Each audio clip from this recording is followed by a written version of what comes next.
Good evening, everyone, and welcome to the Mormon Newscast. I'm Radio Free Mormon. That fellow over there, Bill Reel, that lady down there, Rebecca Biblioteca. How are you doing?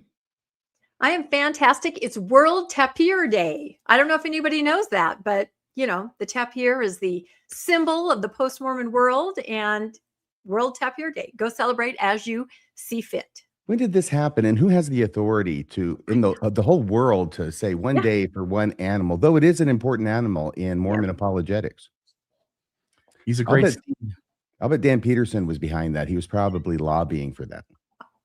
Yes, he was. Have you ever seen a stallion set of tapirs? It's sometimes they can be quite a magnificent animal. Yeah. Wow. They're known for certain things. That's for sure. Yeah. Some of them can circumnavigate the globe without even moving.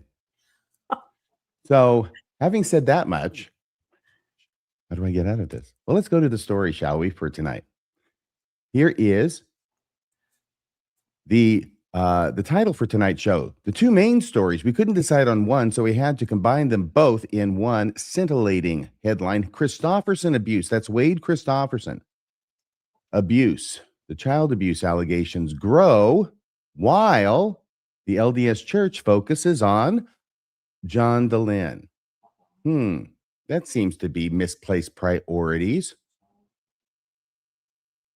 Let's go into this more, shall we? The very first story deals with an update on the trademark lawsuit between John Dehlin and the LDS Church. I'll be taking that one, and at the end, I'll be taking that as well.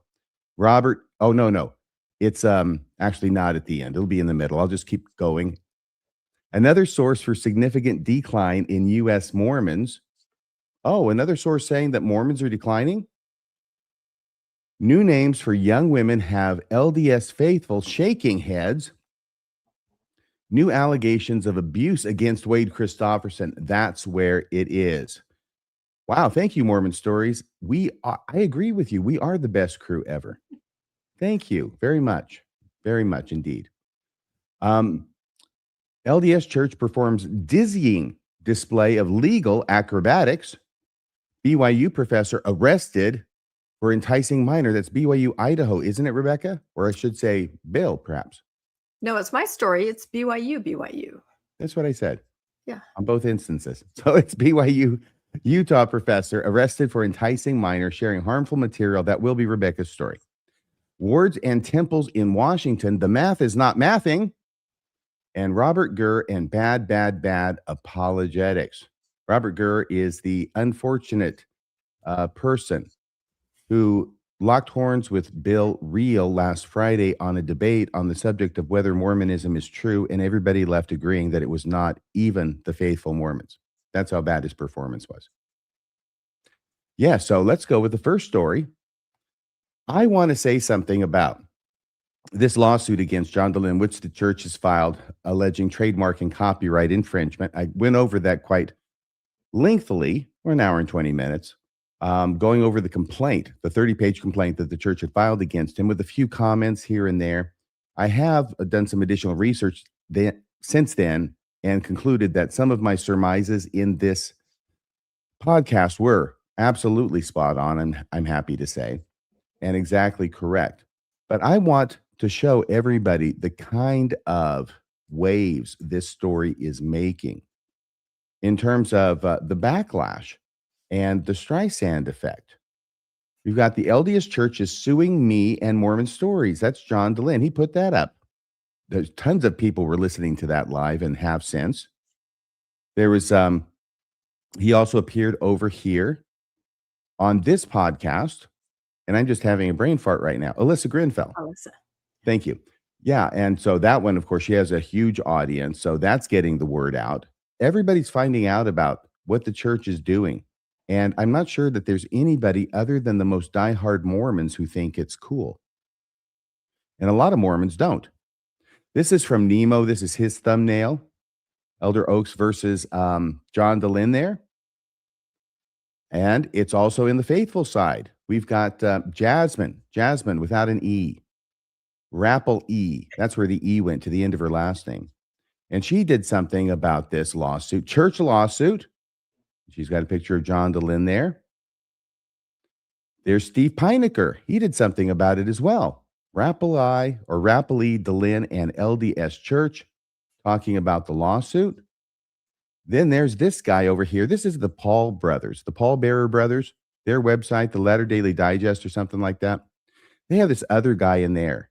And I don't know what his name is. He looks like he might be, I don't know, mildly possessed by a grade B demon by the look in his eyes. But whatever's going on with him, I don't care. But he's doing a story about, does this expose his real intentions? Because they're believing the lie the church put out in their statement that John Dehlin refused to put any disclaimer on his show when actually he had already put it up on all of his platforms. So that's the lie the church told, which is fueling all this anger and could possibly, I'm not saying it will, but I'm saying it could possibly serve as a basis for a counterclaim in the lawsuit once the answer is filed. And I think they have about 60 days. That's my information, 60 days in which to file an answer to this complaint, in which they will tell their side of the story, the rest of the story that gives the lie to the story that the church told. But don't worry, young men like this who are mildly possessed with grade B demons, it will not faze them a bit. They will continue on as if the church had not lied to them and made liars out of them publicly. But we'll remember. Now there's Murphing with the surf, or hang on, Murph. What is this? Mormonism with the Murph? Mormonism with the Murph. Thank you. Sorry about that. And he's an Irish fellow, right? And he is in Ireland. Anyway, he had a panel on. He's been doing a couple things about this, saying, is this right?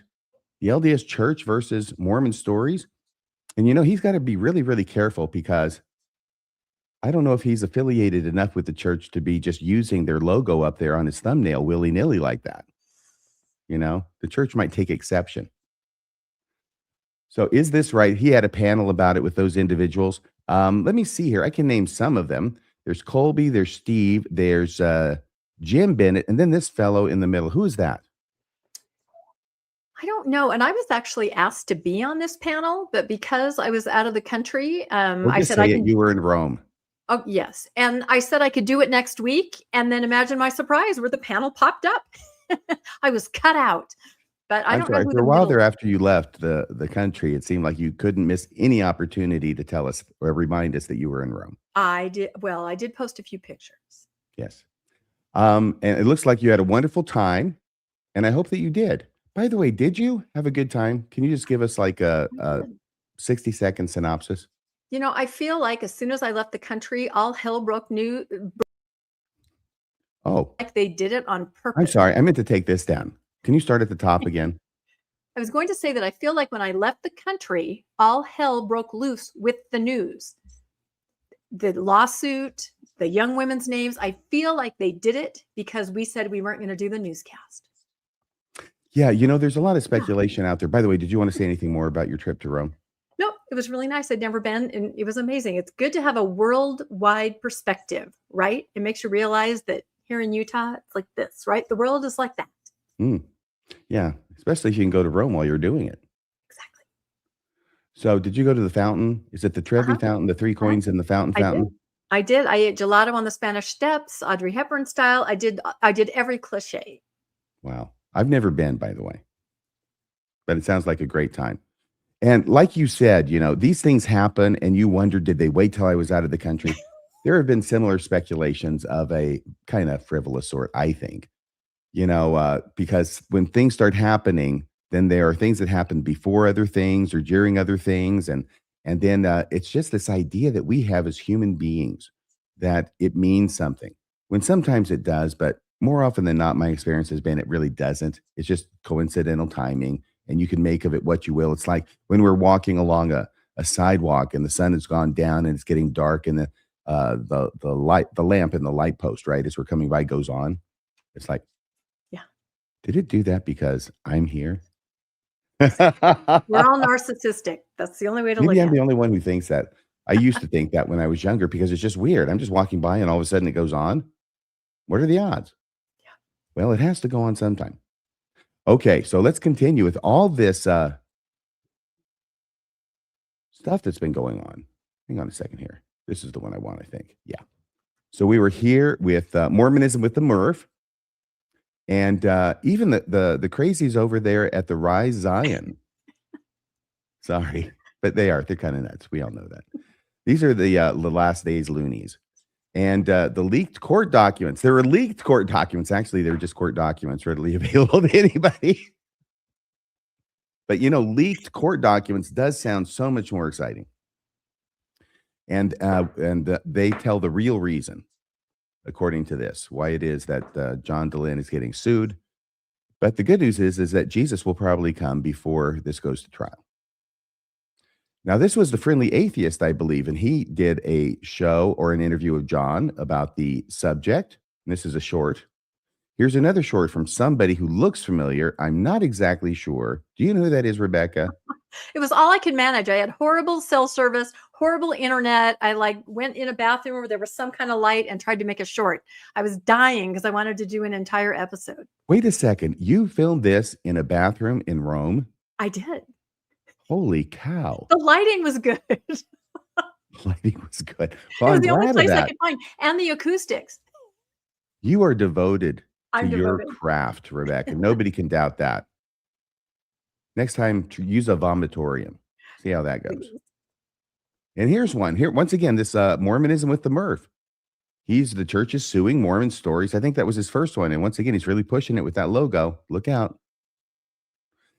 So I wanted to say a couple things that haven't been said yet. This has been hashed and mashed and dashed. But I do want to mention a couple things. First off, we know about President Nelson and his infatuation with the word Mormon, or the opposite of an infatuation, his repulsion about the word Mormon. We know that in January 16th, 2018, though, right? Russell Nelson was announced as the new LDS president. I'm going back in history to try and make an analogy which may be illustrative of what's going on now. 2018, Russell Nelson, president. August 16th, 2018. So about half a year later, he releases the statement on the correct name of the church. And that happened in August before he gave the talk in General Conference. It was already in the works and had been announced. We know this is something that had long been on Russell Nelson's mind because of his 1990 General Conference talk with the same message. Mormon bad, Church of Jesus Christ of Latter-day Saints good. But he couldn't act on it because the president of the church at the time, Gordon Hinckley, did not share the same view. I think that's pretty much unassailable. But what happened here? Well, October 14th of 2025, just last year, Dallin Oaks was set apart as the LDS Church president. The following month, in November, the church signals it is moving against John Dehlin legally and initiates mediation. The very month after. John Dehlin accedes to the reasonable demands of the church, but when it comes to the unreasonable demands, he held firm and would not yield. Those two unreasonable demands are, 1, take Mormon out of Mormon stories, and 2, put a disclaimer at the beginning of every one of their videos. And I'm understanding also not only at the beginning, but they also want it like every 15 minutes or something that would be repeating. April 17th of 2026. This is the timeline for this, right? LDS Church files lawsuit against John Dehlin and opens stories. So what my question here is this. First, a few more observations. Given how quickly the LDS Church moved against John Dehlin after Dallin Oaks became president, the question arises whether Oaks had been sitting on this action for a long time, like Nelson had on the use of the word Mormon. If so, a second question presents itself. Why didn't Dallin Oaks proceed against John Dehlin earlier? The answer may be the same as the other situation we talked about between Nelson and Hinckley with regard to the use of the word Mormon. The reason Dallin Oaks did not move sooner against John Dehlin legally is likely, I think, because Russell Nelson did not support the move. Why would Russell Nelson not support Oaks' idea of filing a lawsuit against John Dehlin over the use of the word Mormon? Well, when you phrase it that way, the answer seems pretty obvious, doesn't it? Because Russell Nelson didn't care that John Dehlin used the word Mormon in Mormon stories. Why not? Because Russell Nelson had already declared usage of the word Mormon as a major victory for Satan. Why would Russell Nelson want to expend church funds to protect that? And so Dallin Oaks, if I'm reading the tea leaves correctly, Dallin Oaks had to bide his time chafing against the bit, aware that every day that passed, the church's position against John Dehlin was weakened by inaction. Every day that passed, the church's position with respect to its trademark of the word Mormon was growing harder and harder to defend. And yet, Russell Nelson would not budge on the issue. Little wonder then that the month after Oaks became church president, one of the very first things he did as part of his new administration was sic Curtin McConkie on John Dehlin and open stories. Any thoughts about that, Bill? This idea, this scenario? I think Nelson saw that it would be contradictory on one hand to be fighting against the word Mormon, and then on the other hand to be fighting for the word Mormon. And so I think it is quite obvious that you're right, that whether it's Oak's idea or not, it seems like the church as a whole couldn't make that move until after Nelson's death. Rebecca?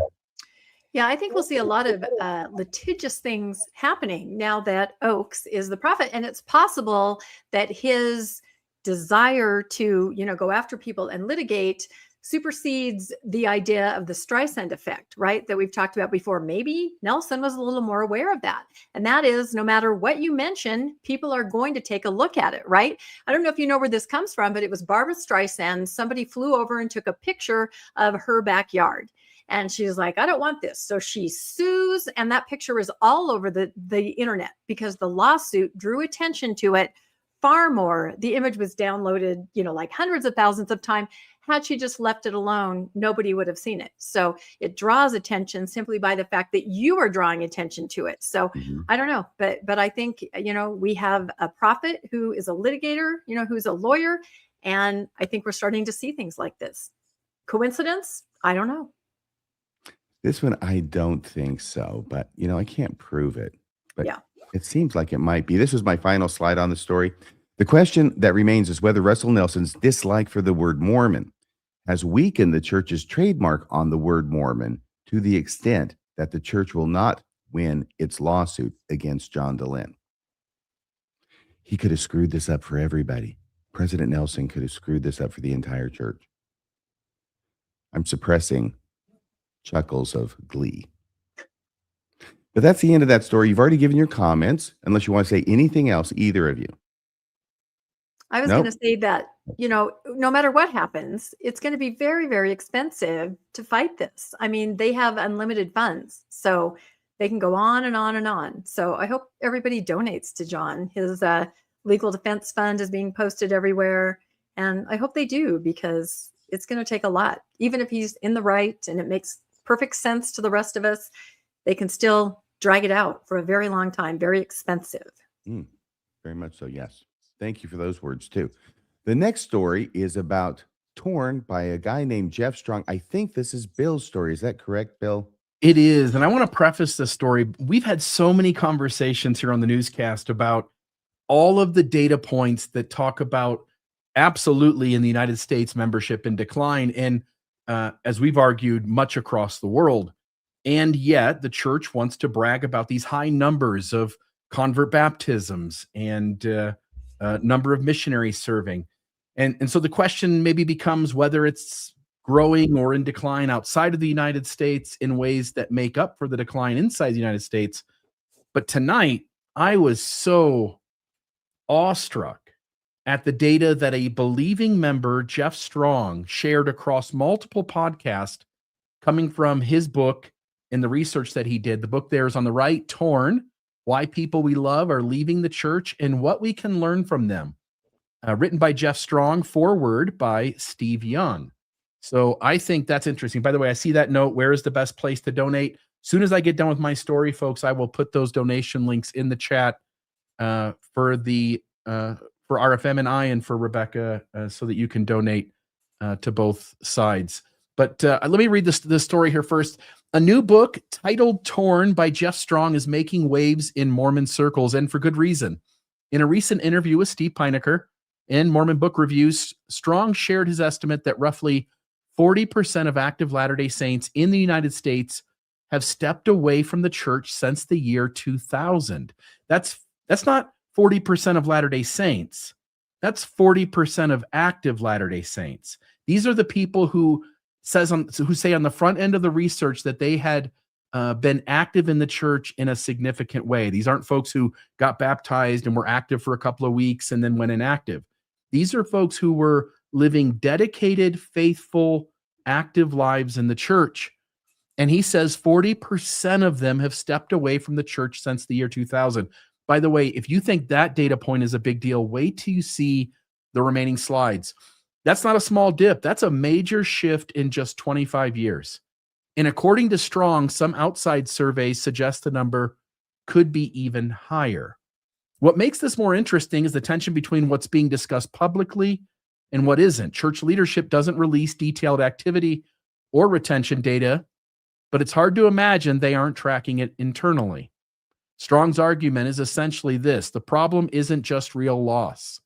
It's significant decline, and pretending otherwise doesn't make it go away. For longtime observers, this lines up with what many are already seeing in their own families and wards, and it also lines up with the Widow's Mite report and Jana Reese and her research with the Next Mormons, and Pew Research also, which has come out in recent months and years as they keep going back to religious questions to the general public.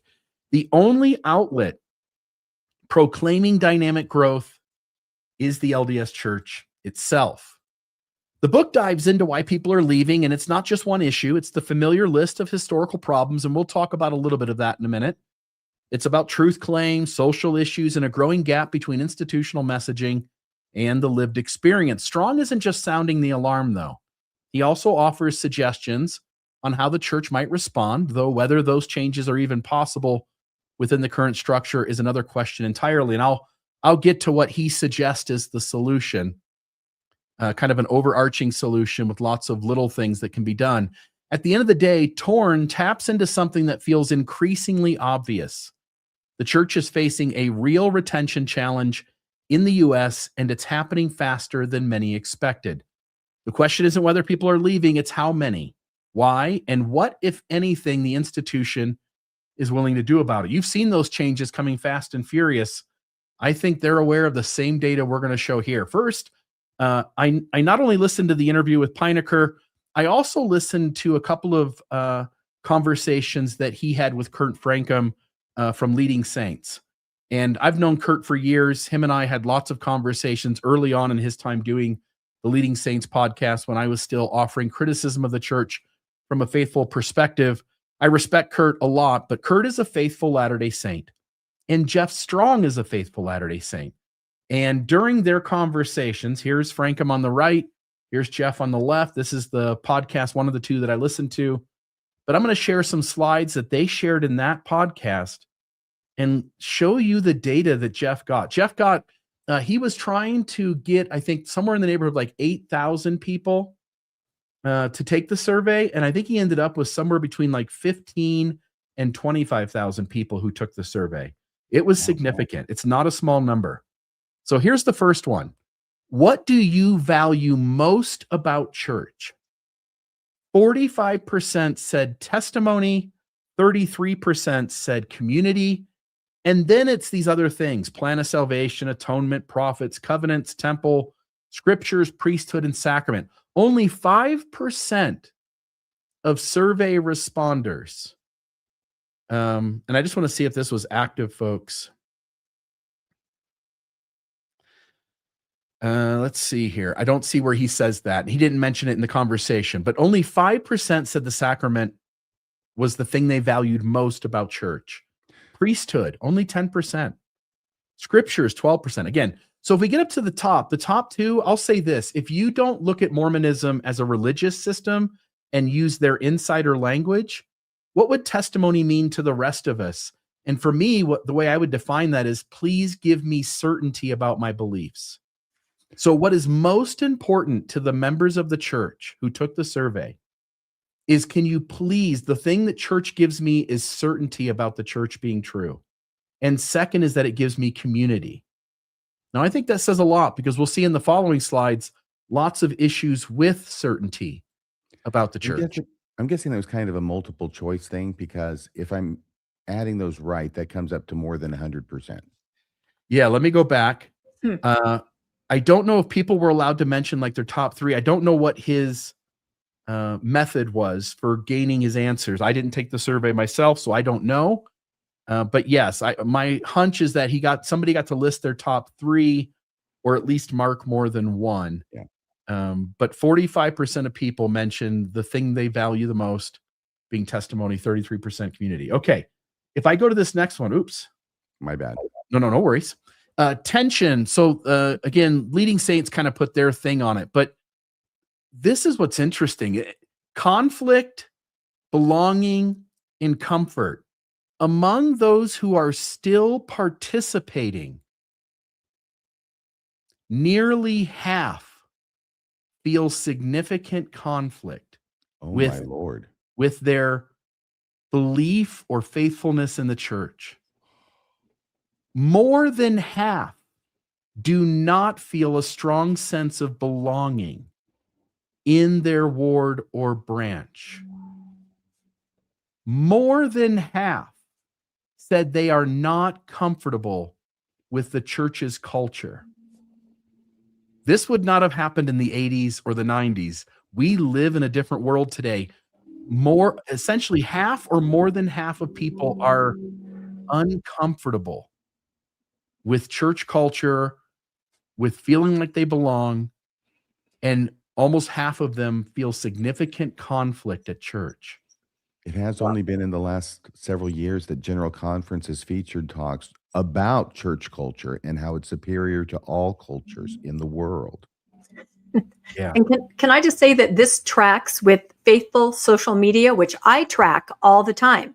This is exactly what they're talking about. These are the issues. They're reaching out in very candid ways with their post, expressing conflict, lack of belonging, lack of comfort. And then people in the comments try to, help them be okay with it, help them stay. These are exactly the issues that people are wrestling with on the faithful side, 100%.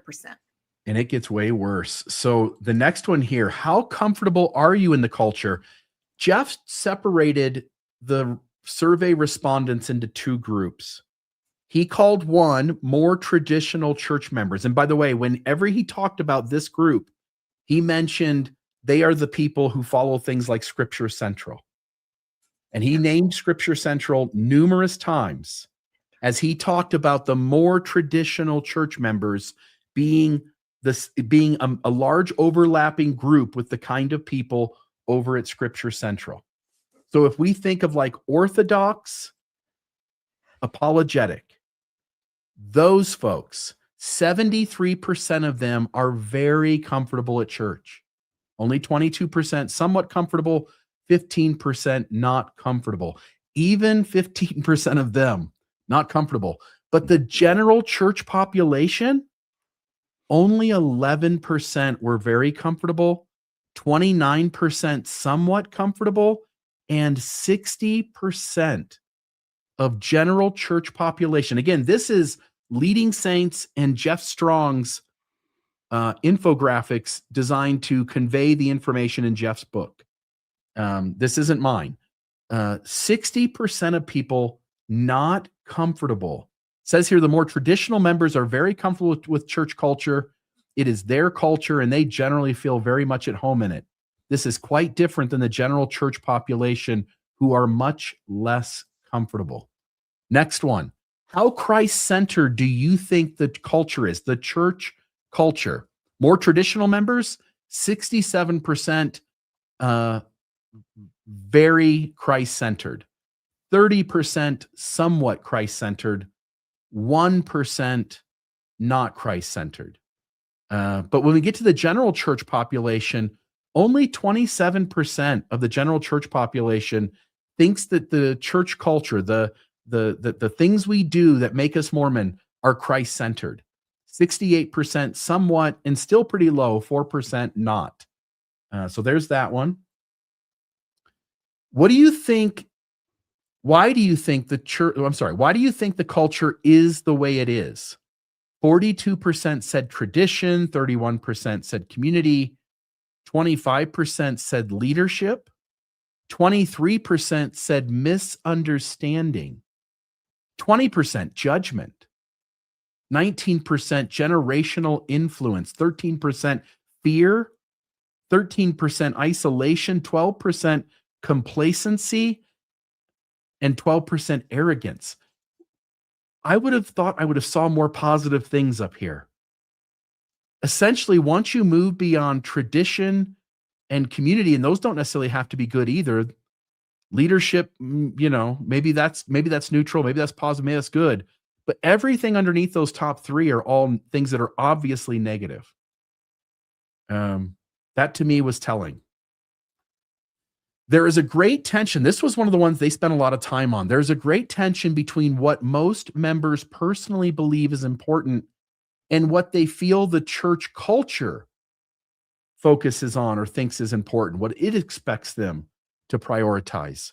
And so he put this into three categories, and I'll just show this. The very top one are the ones where, let me see if I can make sure I say this right.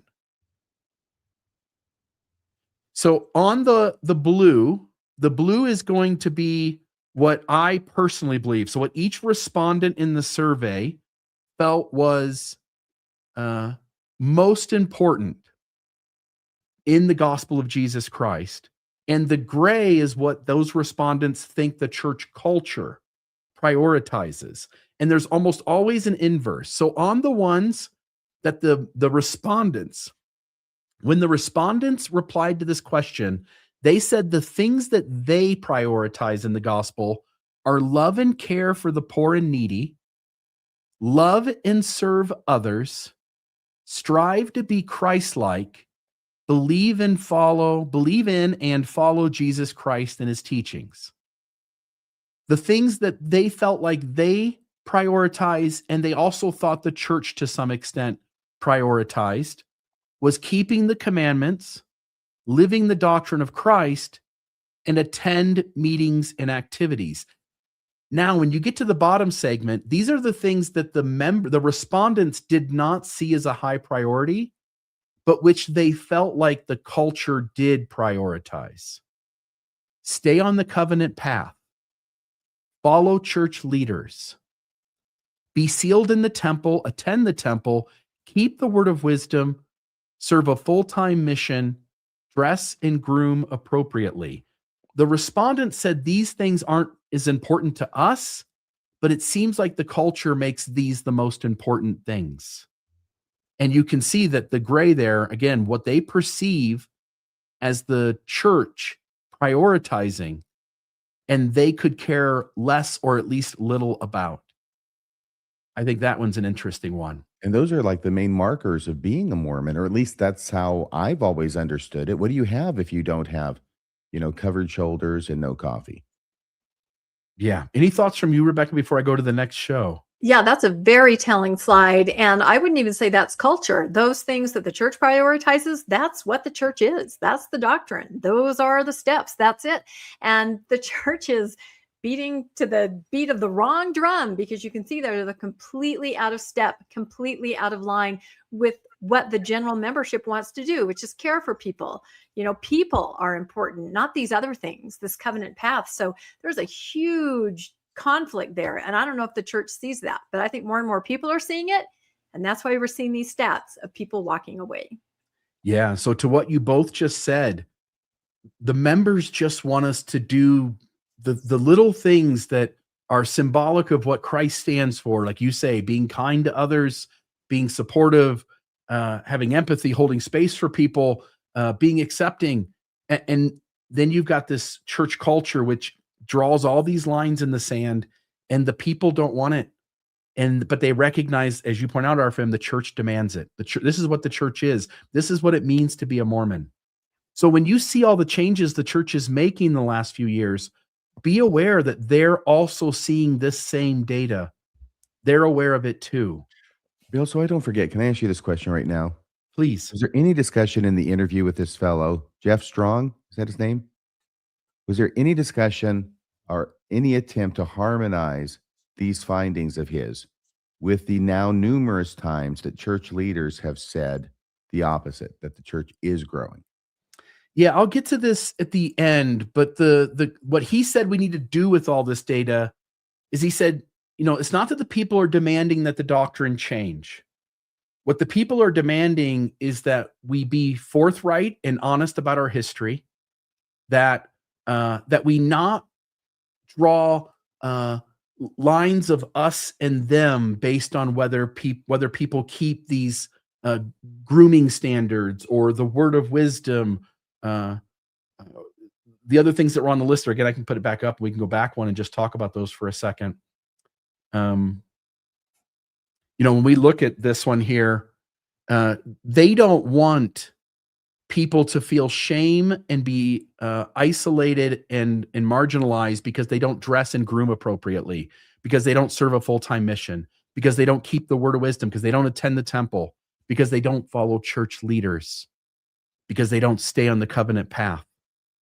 What they want is let's just focus on you be as Christ-like as you can be, love and care for the poor and needy, believe and follow Jesus Christ's teachings. Those are much more general, maybe a little more fluff, and less pointing fingers and telling people they're not cutting it. In my conference review, this past conference, just earlier this month, over and over again, I called out general authorities for trying to pretend to talk Christian. Mhm. But if you just thought about it or knew what the terms actually mean, they were still actually holding Mormonism in their hand.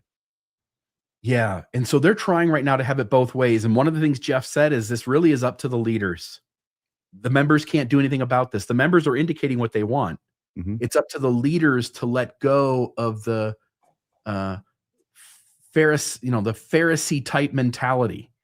It really is up to the leaders to create a church that's much more open and less focused on worthiness.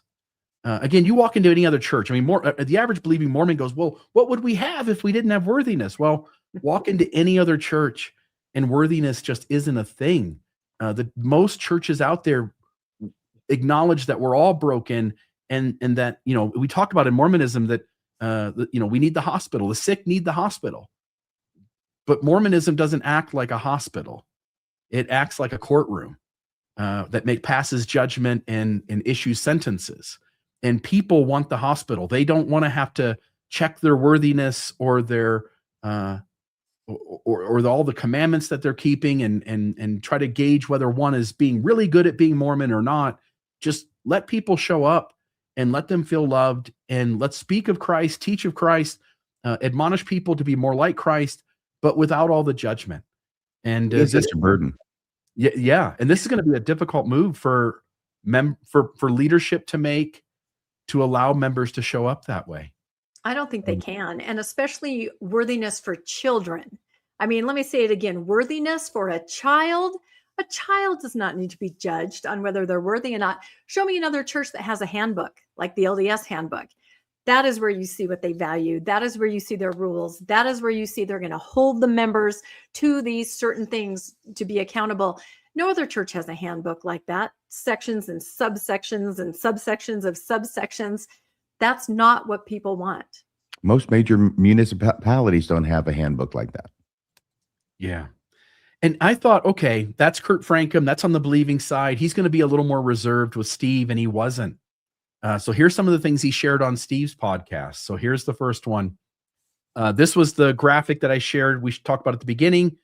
This was what you shared with me this week, Rebecca. U.S. disaffiliation estimate. This was Jeff Strong's data based on our research and corroborating findings in the Pew Research Center Religious Landscape Studies and the Harvard Cooperative Election Study. We estimate that 40% of formerly active and faithful Latter-day Saints have stepped away from the church since 2000. Wow. So there's that.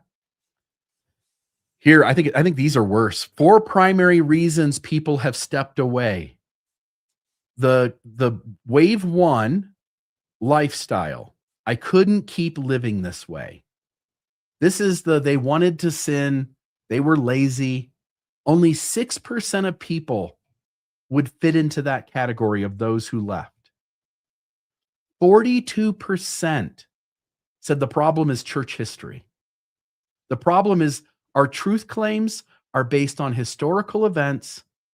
The ethics and morality of our leaders can be discovered in documented history, and it doesn't go well. 42% essentially saying that they felt deceived by the actions and events of our leaders in history. Wave 3, social issues. So this would be, you don't like the way they treated people of color. You don't like how they treat women. You don't like how they treat doubters. You don't like how they treat the LGBT community. 33% stepped away because of that issue. If the church thinks like, we're just going to maintain a rigid position on being dishonest about our history and lying ourselves about it and continuing to treat people who have been marginalized and continue to marginalize them, LDS Church, of those 40% who've stepped away, of those 40%, 75% of them left over church history and how you treat people on the margins because they're different than the white male leadership. And then the final wave, church experience. The church isn't led by Christ. It's not life-giving. Almost 20% of people left for that reason. And again, we've all talked about it. We went into church Sunday after Sunday, and outside of the sacrament, Jesus hardly gets mentioned.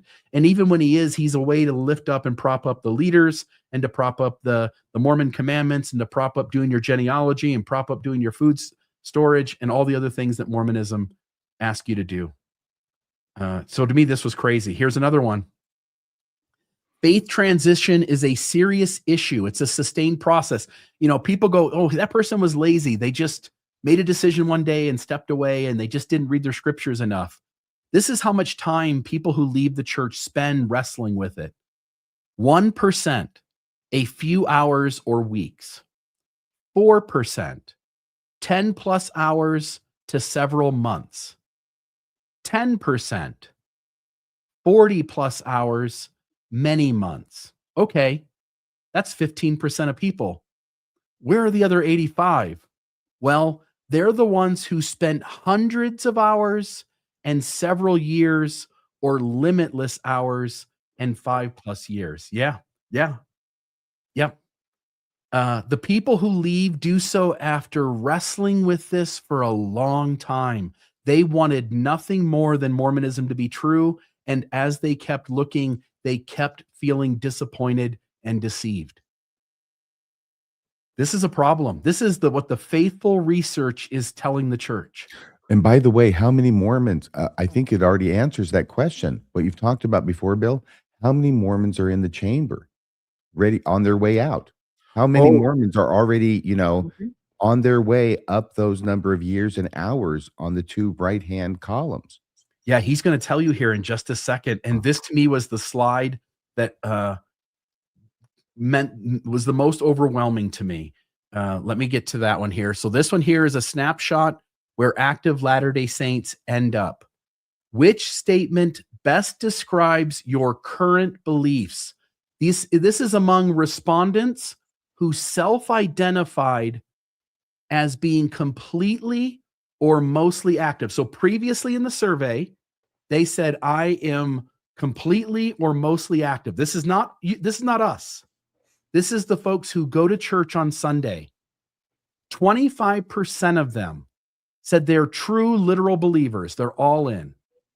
This is the people who show up on Sunday. 13% said they're active and they believe most things and they're mostly content. So that is 38% of the people who show up on Sunday who believe for the most part and are content for the most part. 18% active, no longer believe in the church is what it claims to be.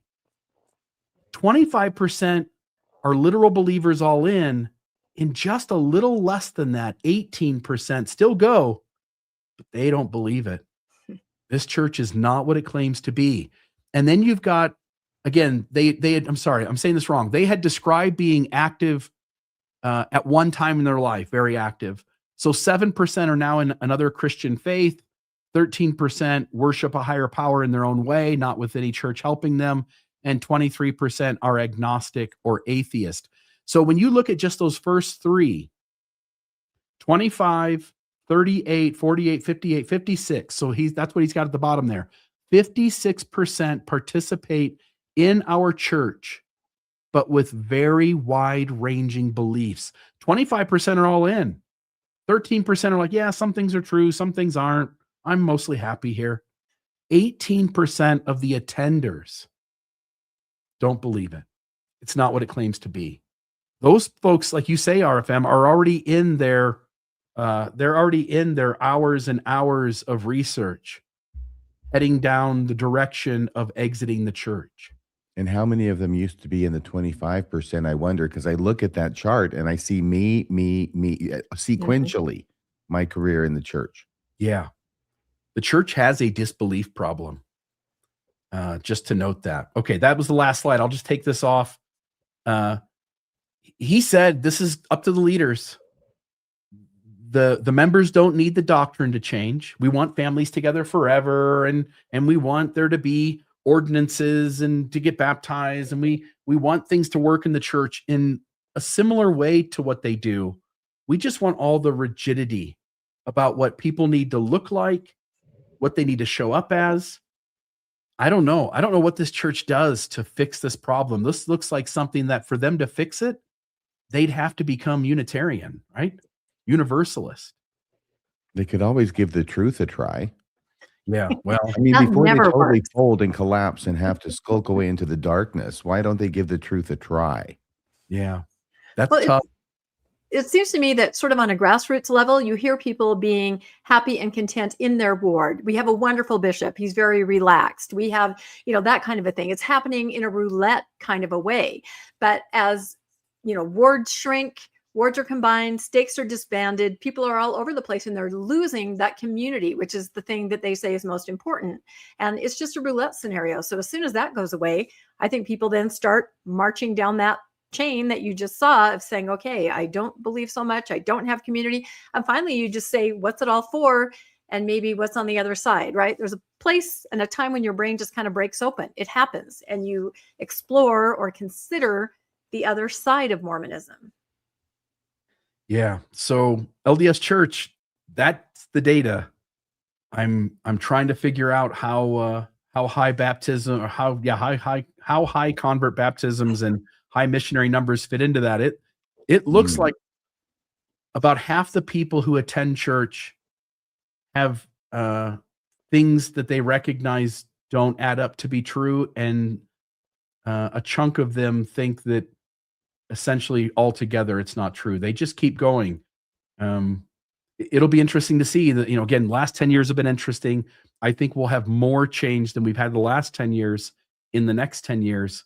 It'll be interesting to see how much Mormonism and its leadership is willing to change this religion so that it is essentially entirely unrecognizable as Mormonism. I think I know the two things they will never give up. First is priesthood power, and the second is tithing. Yeah. Yeah. Authority and tithing, huh? Yeah, I think they're never going to give those up. Everything else is negotiable. So, Rebecca, thank you for that story, Bill. That's really interesting. And I wonder what is going on through these people's heads, these Mormon apologists' heads. Just since the year began, we're not even out of April yet, and they've been doing podcasts about how the church is growing and how all the people out there saying it's not growing, they're wrong. And now they have someone on there saying people are leaving like crazy, and they're going, wow, this is a real problem. Yeah. What's up with that? Schnell, Dave. Is it David Schnell? Is it Mock Schnell? What's his name? The guy on Keystone? I don't know. I don't know. But it is growing in Africa. That's the thing. And if you look at everything that they promote, it's those mass baptisms. But talk about the church changing. Africa and the African saints are shaping the church. They are reaching in and shaping it in ways that we can't even predict. And this is not just the LDS Church. I think I'll maybe cover this next week. It's shaping all religions as they try to cater to, the last golden expanse, right, of where you can get converts. And it's changing everything. Yeah. I mean, until we can get to Mars, Africa's it, I You're think. right. You're right. Until we reach the moon or Mars. It's Yeah, the last frontier for converts. it is. But by the way, just to be clarifying the record, Rebecca, I know you're in there pitching for, it's growing overall, which it's not. That's BS too. Africa's Right. not making up for the losses everywhere else. But in the latest round of lies that the church told about its membership growth, it specifically said everywhere it's growing. It's growing in America. Yeah. It's growing in Europe. It's growing everywhere, more than it's ever grown before. And that's on the record. And that seems to be not true. Okay, so having gone, I just what? want to say one more thing, which is if you picture somebody coming into the church, putting on their white jumpsuit, getting in the font and getting baptized, changing back into their street clothes and heading right out the back door and never coming back. That's the kind of growth that the church is experiencing. People are getting baptized in Africa, maybe a few other countries, but they're not hanging around. They're not members who are living lifelong time in the church, serving in callings, serving at the temple. These are folks who get baptized and then disappear. And you, Rebecca, what did you want to say? I was just going to say, what else is growing? Pinocchio's nose, right? As they're telling us this. But like I said, I track Faithful social media, and a lot of people over there are like, hey, I just joined. And do you know what kind of people are joining? Vulnerable young adults. All of them say, I'm in college and I was going through a rough time and I met the missionary. That is who's joining. And I think, like you say, Bill, very quickly realizing might not be what I thought it was and leaving. But I've never seen a post saying, hey, I'm a dad with a family of 4 and we just joined. Nope, it's vulnerable young adults that are joining. All right. Very good. Thank you so much for those comments. There's that story from Bill. We're going to go to the next story from Rebecca, and I'm going to ask her as a lead-in, are you planning on denying your father and refusing your name? That's exactly what I'm going to do right here on this podcast. No, like I said, the biggest news happened while we, took 420 off, right, for different reasons. And the biggest stories came out. And of course, this is for you, RFM, what's in a name? That which we call a rose by any other name would smell as sweet. And of course, we are talking about a name change for the young women, right? This is a huge deal. So I thought I'd go into a little bit briefly of the history of it. Now, this is my era. Since 1972, this is how the girls' age groups have been categorized. We had the beehives, 12 to 13, a symbol of harmony, cooperation, working hard. Maiames, age 14 to 15. They were, the Mutual Improvement Association, not missing in action. Although it was always strange to me when I was joining the church and going to the church dances, and they had the MIA. They had the regular MIA flags, the MIA POW, the black flags that would be on flagpoles. But then it's MIA at church, and that's what they called what they went to on Wednesday evenings. It was MIA. And I called it MIA. I was one of those, right. And I was also MIA a lot because I would tend to hide in the bathroom so I didn't have to go to my class. I was one of those. So, boy, my dad used to actually go in the women's bathroom and say, Rebecca, get to Sunday school. So, yeah, he was really cute trying to get me in there. He said that every time he went into the women's bathroom. Yeah, well, so that's age 14 to 15, and then Laurel's age 16 to 17, and there were very distinct identities. You graduated when you turned that age. Each group had a presidency. It was very organized. Each group had a leader, advisors, and, they were big groups. Back in my day, like each class might have 10 to 12 girls in it. Not anymore. So I thought I'd do a little brief history. From 1870 to 1920, it was the Young Ladies Department of the Ladies Cooperative Retrenchment Association, the YLDOTLC. Anyway, you can see what it was. Yeah, exactly. And it was organized in 1870 under the direction of Brigham Young, of course. And the name is later shortened to the Young Ladies Mutual Improvement Association. And that's where MIA comes from, right? And that stretched, forward into the century. And in this one, they were kind of all met together. I have a picture here, AI, of course, of pioneer girls meeting together. The Beehive Girls were a summer group for some of the younger girls. I thought that was interesting. That's where that name started. So 1920 to 1970. And I don't know if anyone in the chat is old enough to remember this era, but I have some, 1920s looking girls sitting there.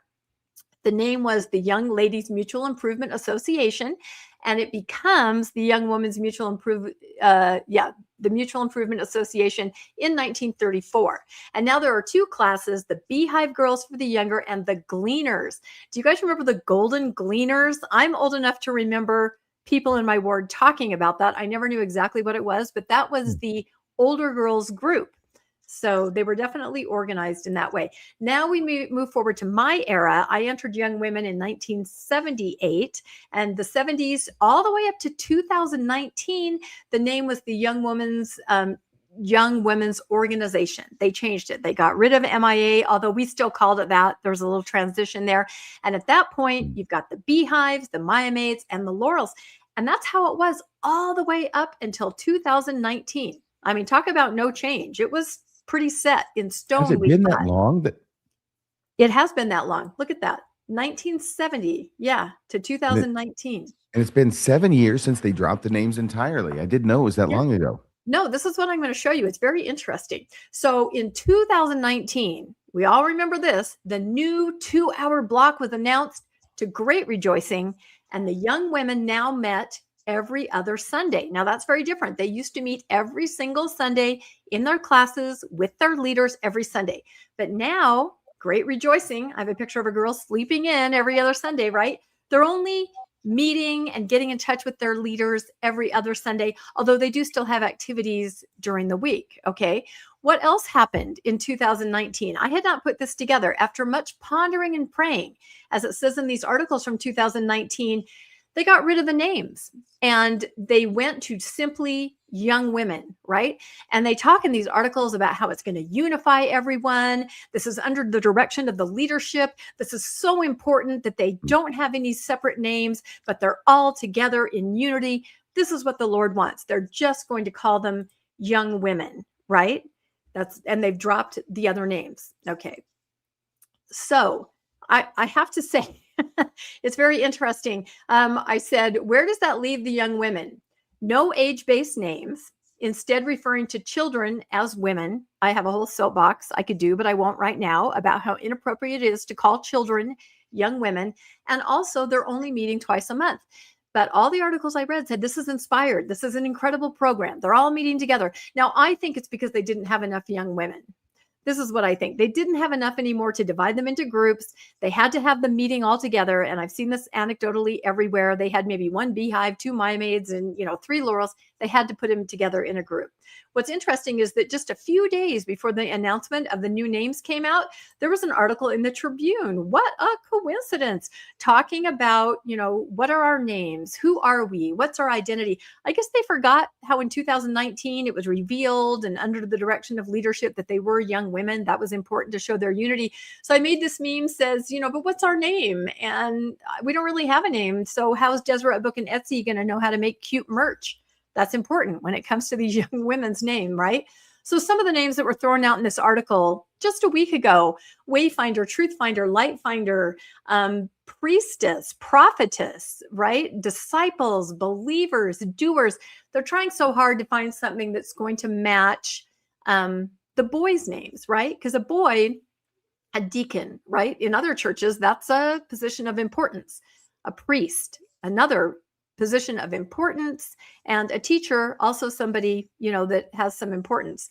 So they were trying to throw out things that they thought maybe the girls could be. This picture is interesting to me. This was in the article. I don't know if you guys have noticed that every time they show the African saints, they're all wearing the same fabric dresses. I'm talking in Relief Society and Young Women's. And I don't know if anybody knows, are they literally purchasing clothing and dressing them all alike? I've noticed this a couple times. It's kind of a little tangent there. So, all right. Daisies, lilies, dahlias. What is her name? Oh, Ardith Cap suggested Daughters of God. Do you see anything wrong with that? For all of them? Yes. Daughters of God. Yeah. Oh, I see. Yeah, Yes. the anachronism. The acronym. Yeah, dog. We definitely don't want that. So they've been trying, and the girls have been saying, we really want to go back to something that, that sets us apart.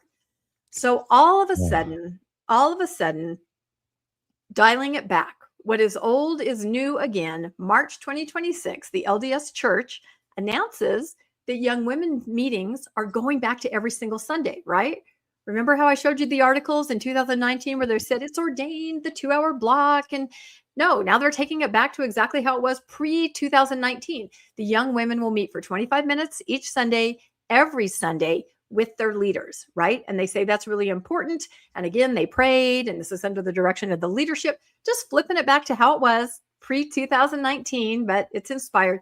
God has a lot of time on his hands as he just kind of flips things back and forth. I don't know. He must be sort of bored. And then what happens next? The new names come out. I have a litmus test for information that the church puts out. If I think it's a joke or somebody's posting it and it's not real, that's my litmus test. And this is what I thought when I first read these names. I'm going to ask you, Bill, first, and then RFM. What did you think when you first read the names? I thought they were kidding. I thought it had to be a joke. I don't know that I have a strong opinion. I'd love to know, RFM, what do you think about these builders of faith, messengers of hope, and gatherers of light? They're awful. These are not names. These are commandments. Yes. These are directives. These are instructions. Yep. Tasks. It's too long. Yep. Priest, so you get priest, deacon, and teacher, right? Mm-hmm. And over there you've got, go forth and conquer, gatherers of light. Why the ofs? Why not? If you have to do this, just do light gatherers, okay? Yeah, and I think they'll start calling them gatherers, messengers, and builders. But as people pointed out, these are all tasks that the girls have to do, right? Like you said, they're not an authoritative title like a priestess.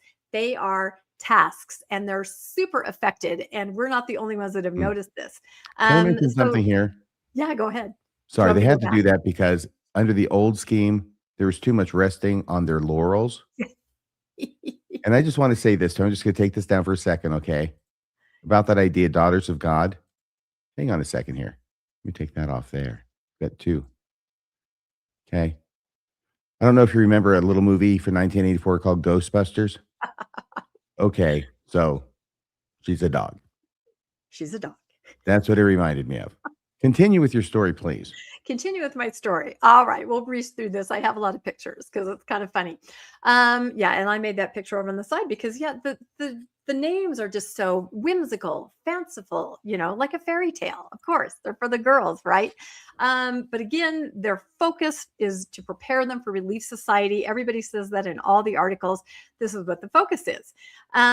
So let's talk about the aftermath of what I like to call Boff Mo Goff, right? Rebecca, I'm sorry. I've got to ask you this because you're the lady here, okay? I know. And you've been through this whole system. Oh, yeah. But there's this emphasis like we are preparing the young women to go to Relief Society. Yeah. And that's where you're going to die there because you're never getting out of Relief Society. No, Relief Society means marriage and children. That's what Relief Society means. You're on and that this is what I want to ask you. Are the young women, so as they're called, okay, in the church, to your understanding, are they as excited about going into Relief Society as the church seems to think they are?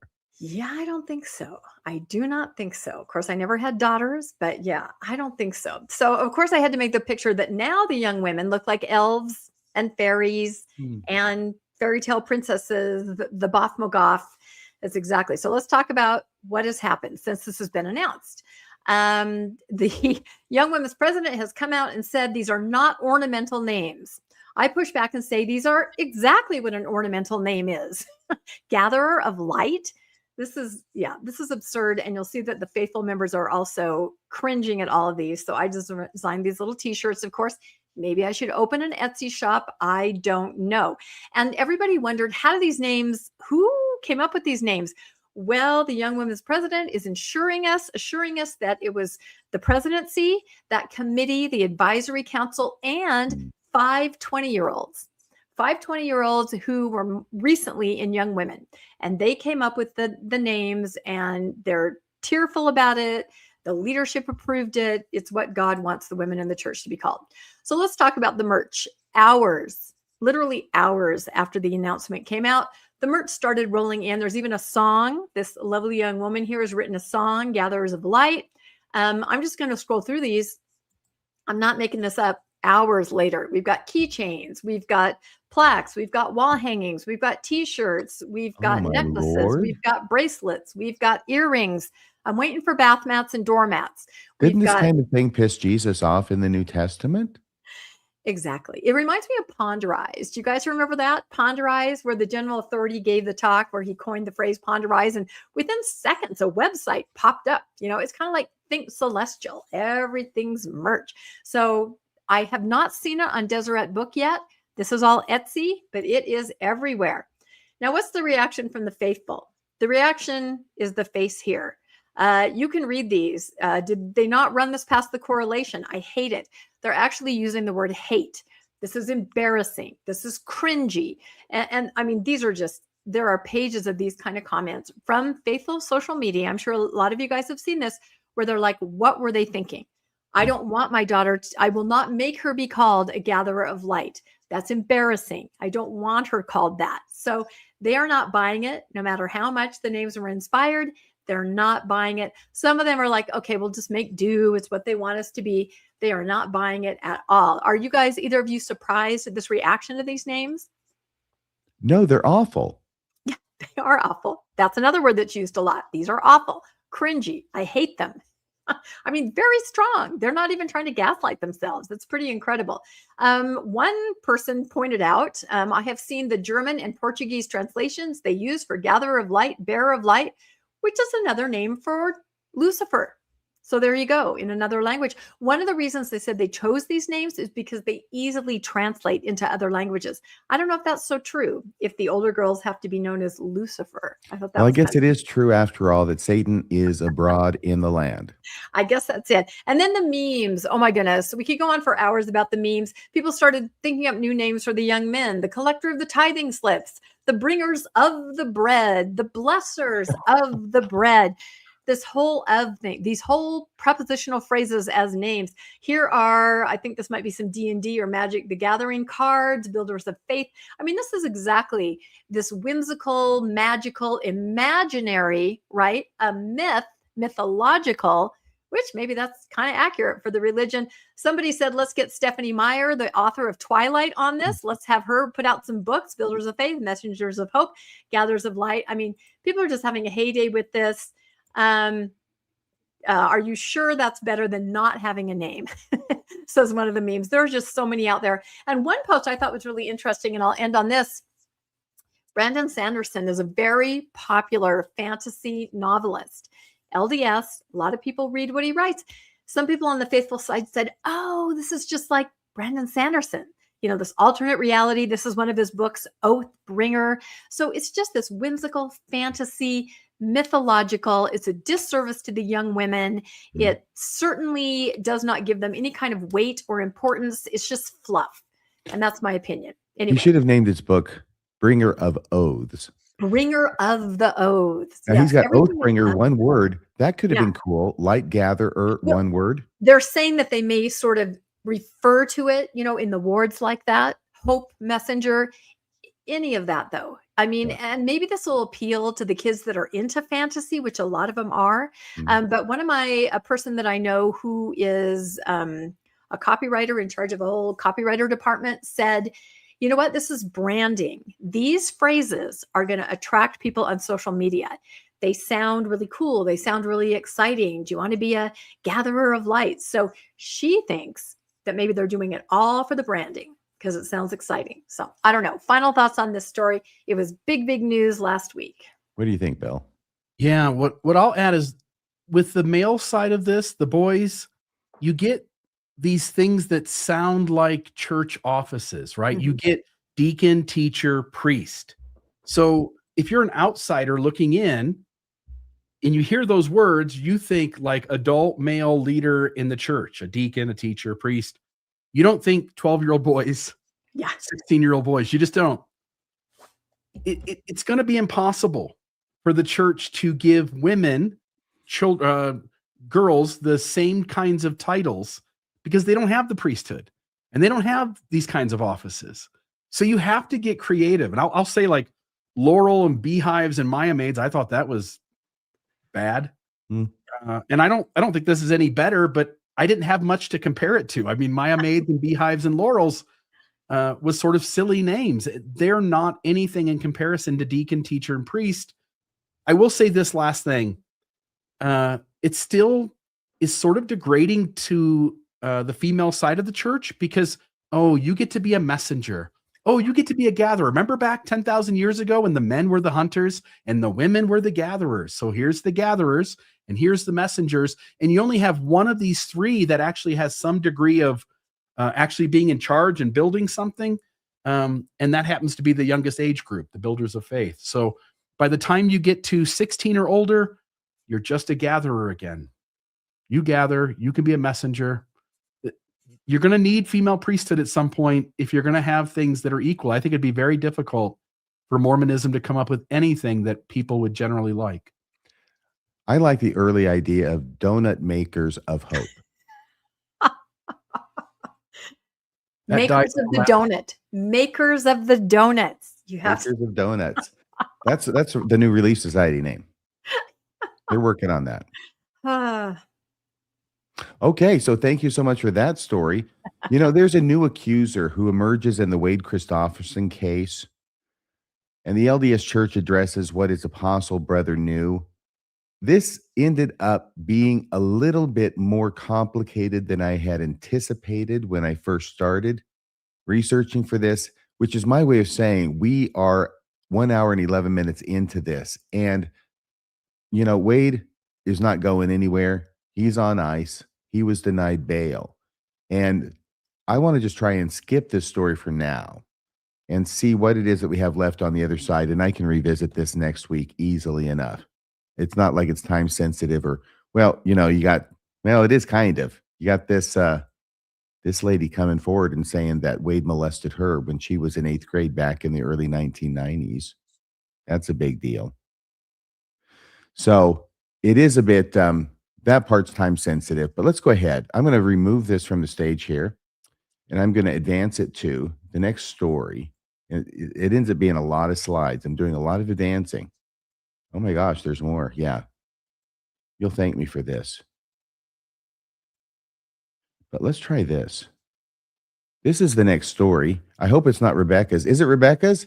No, it's me. So this is this was in the Olympic Herald. LDS Church claims no legal duty in interstate child sex abuse cover-up lawsuit. By the way, notice the tone in this journalistic Olympic Herald.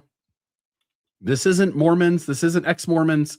This is the general public and just the local media. If they're the Olympic Herald, and you can just sense their frowning upon and having a little bit of, I guess in the Mormon parlance, a stupor of thought as they try to figure out what the Mormon Church is trying to do here. But a newly filed legal brief in a child sex abuse lawsuit is drawing sharp attention to the LDS Church's legal strategy. In this case, the church argues it had no legal duty to intervene or protect the victim. That's the opposite, by the way, of what the church says about what it does in terms of child abuse. It says it goes out of its way to protect the victim. Nobody does it better. It's the gold standard.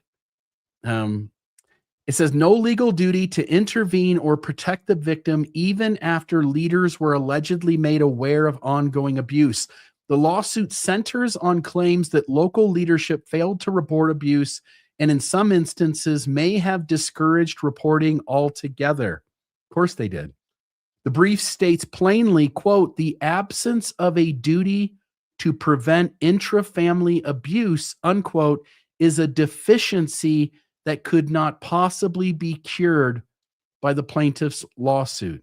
In other words, according to the church's own legal framing, local bishops and stake presidents can be explicitly informed that a child or a teenager in their congregation is being repeatedly raped by her parent or someone else, an uncle, a neighbor, and they are legally free to do absolutely nothing. That's their legal argument.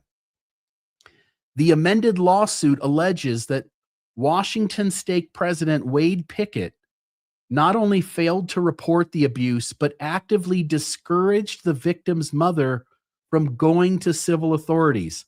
I wonder where he got that advice. I wonder if he called the hotline, because that's what they tell you. How does the LDS Church justify a religious leader allegedly advising a mother to keep quiet about child sex abuse? The LDS Church's brief characterizes Pickett's alleged actions as just bad advice, arguing that, quote, bad advice is not actionable and does not create a new risk of harm, unquote, other than the next time that child is molested or raped.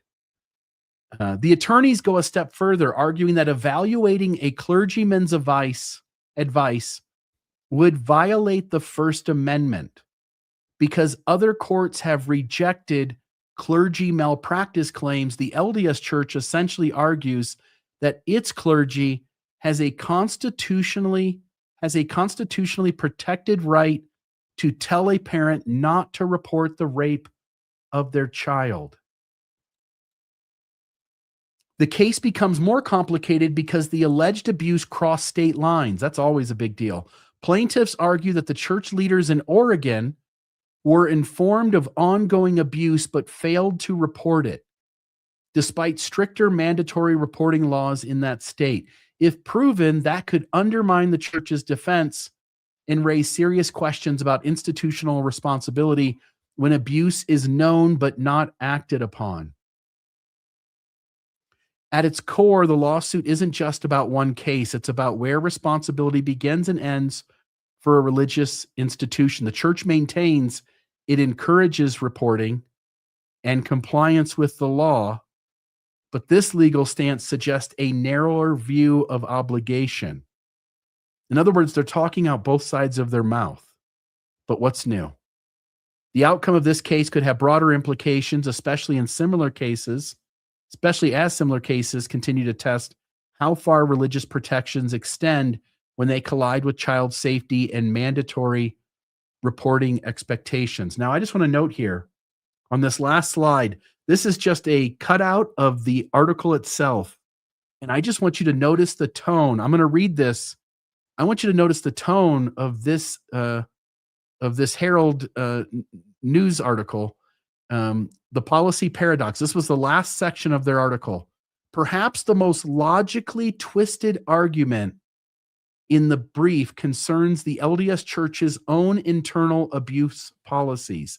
The plaintiff points out that the LDS Church has explicit written policies directing leaders to report the abuse to civil authorities. By the way, that's not true.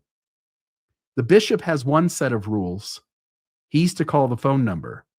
If the average today, not in the past, by the way, in the past, everyone was supposed to tell the bishop. He calls the phone number. He talks to Curtin and McConkie. Today, the church tells its general membership to report abuse to civil authorities, but that's not what they tell the bishop to do. So they're claiming here that the LDS Church has explicit written policies directing leaders, and I would argue with that, to report abuse to civil authorities, and stating that abuse cannot be tolerated in any form. Well, I will say their approach in this legal case seems to be that abuse can be tolerated in some forms. The LDS Church's attorneys dismiss these internal rules entirely. They argue that having a policy against abuse does not mean that the LDS Church has undertaken a legal duty to actually enforce it.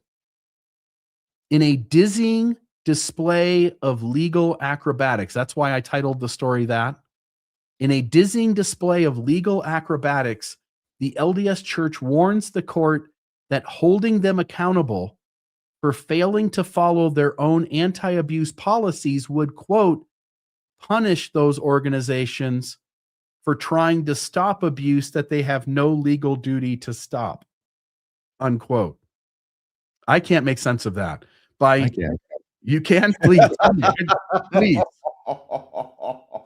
Please step in and explain to me why, on one hand, they say, even though we say we're there to prevent abuse, we're not obligated to prevent abuse. And if you force us to prevent abuse like we promised to prevent abuse, then we won't be able to prevent abuse.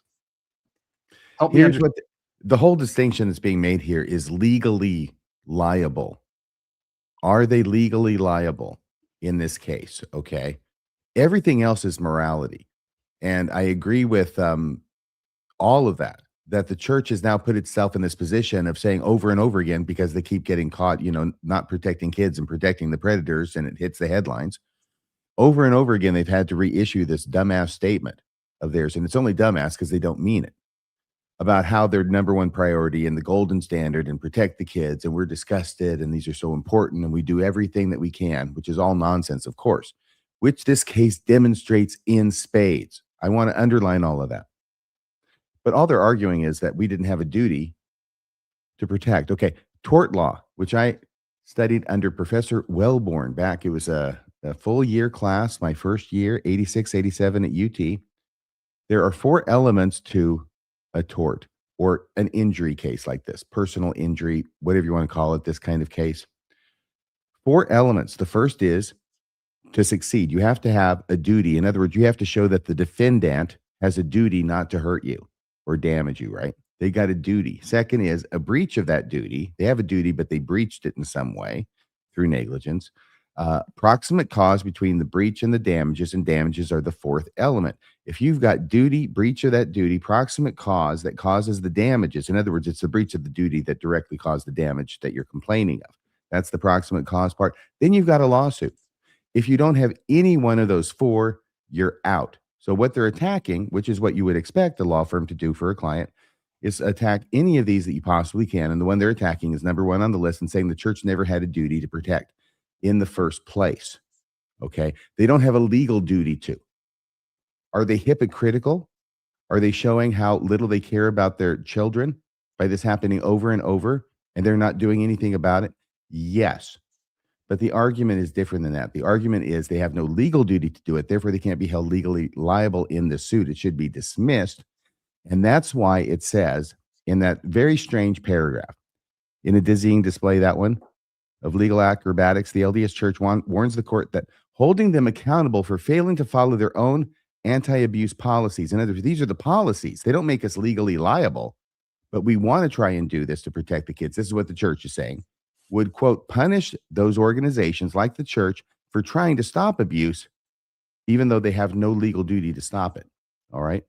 In those cases in which they have no legal duty to stop abuse, holding them to their policies would punish them for trying to stop legal abuse sexual abuse for which they are not legally responsible. So regardless of whether you agree with that, that's the church's position. Does that make it clear what they're at least trying to say? Yes, but I don't understand in real terms how, if you punish someone for not doing what they said they were going to do, that will lead to them not doing what they said they were going to do more often. Well, we're not going to have these policies anymore. Yeah, you're right. You're right. And you put that very well. They don't follow their policies. It's all ridiculous, really. And I understand what you're saying. You're saying that again, if I hear you right, if you guys keep making us liable, we'll just remove the policies. Well, Then you're not the gold standard. By the way, I'll just note this last 2 sentences because I think these guys hit it on the head. The message appears to be clear. The LDS Church's policies exist as public relations ideals, not actionable commitments to the safety of its most vulnerable members. Print it. They're not the gold standard. The court will soon decide whether to grant the plaintiff's motion to amend the complaint, or if the LDS Church's defense that it owes no duty to children abused by their own parents will shield it from accountability once again. Right. Yeah. And so this must be a situation where the parents are abusing the kids in the home. It's not at church. It's not under any kind of church activity or anything like that. It's simply they knew they didn't report. Are they responsible for what the parent is doing outside their role as a member of the church? Yeah. What do you think, Rebecca? Yeah, I'm not surprised, but I'm glad that this article tried to untwist that knot of what they're trying to say. And I think that's why so many people are talking about this, because they kind of say, are they really saying what I think they're trying to say? Kind of what we just said. So either way, the children are falling through the cracks. There are too many loopholes. And as almost every one of our stories is about, children are being hurt. Yeah. I don't think there's a story, although this reporter certainly leaves reporting kind of behind and goes into opinion and editorializing. I think I agree with everything that this reporter said, with the clarification which I offered. But yeah, I cannot imagine a case that more highlights the church's hypocrisy in saying how much they care about kids and the gold standard. Yeah. You're not the gold standard. Well, maybe if we had more gatherers of light, these things would go well. We need gatherers of gold. Gatherers of gold. I like Yeah. that. Kind of Church goes back to Joseph Smith and everything. It's nice. Gigi. Uh-oh, this is Rebecca's story dear. now. Did I- I am really glad that I don't have to take all these stories. It's because if I did, I'd be talking from the beginning to the end. There's another sexual abuse case involving a Mormon as the suspect, and a Mormon who's a professor and a professor at BYU, Idaho, right? This one is Idaho. No, this is not Idaho. It's just the Idaho News. Yeah.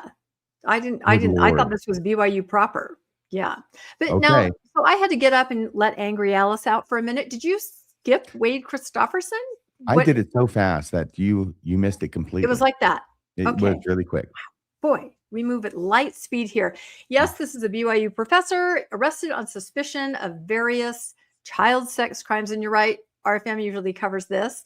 A BYU professor and Sunday school teacher. And I did confirm that, yes, he is a Sunday school teacher, although I wasn't able to confirm if he was a youth Sunday school teacher. So I don't know that for sure.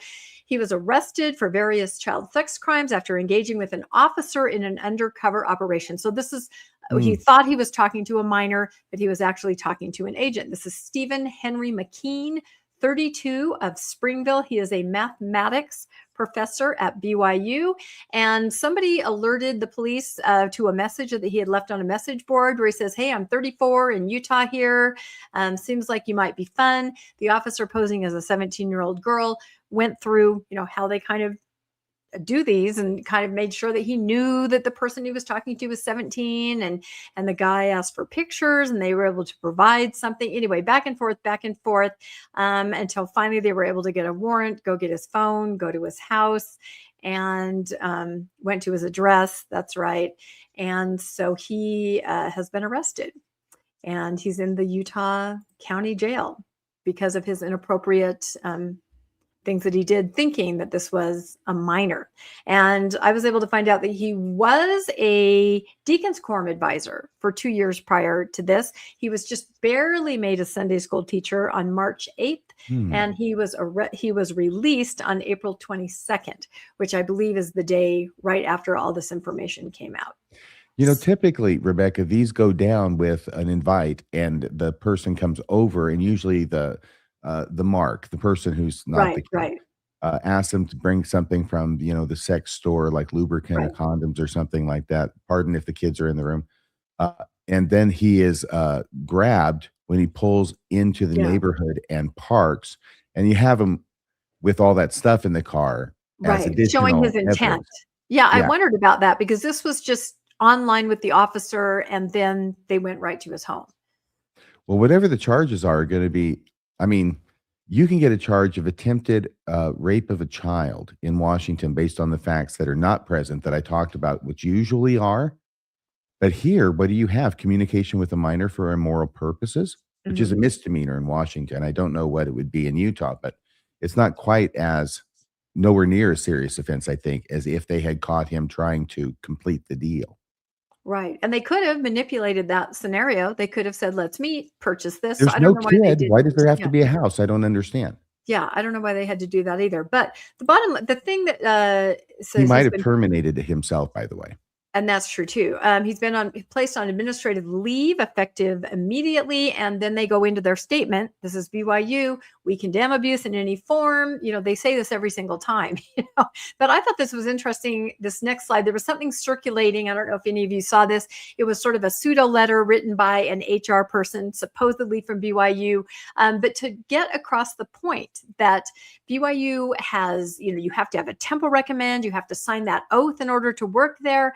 But what have they really done? What they've done is they've gotten rid of people that are LGBTQ allies, people like that. And who have they maintained? And there's a whole list of people at BYU that have been arrested for similar things. So really, what are they doing at BYU? Wait a second. Can you go back to that slide?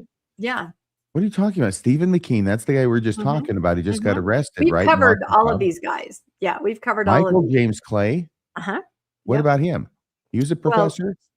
Yeah, these are all professors that have been arrested for various, crimes against, minors, students. And the point that these letters are trying to make is just that who are they keeping and who are they getting rid of?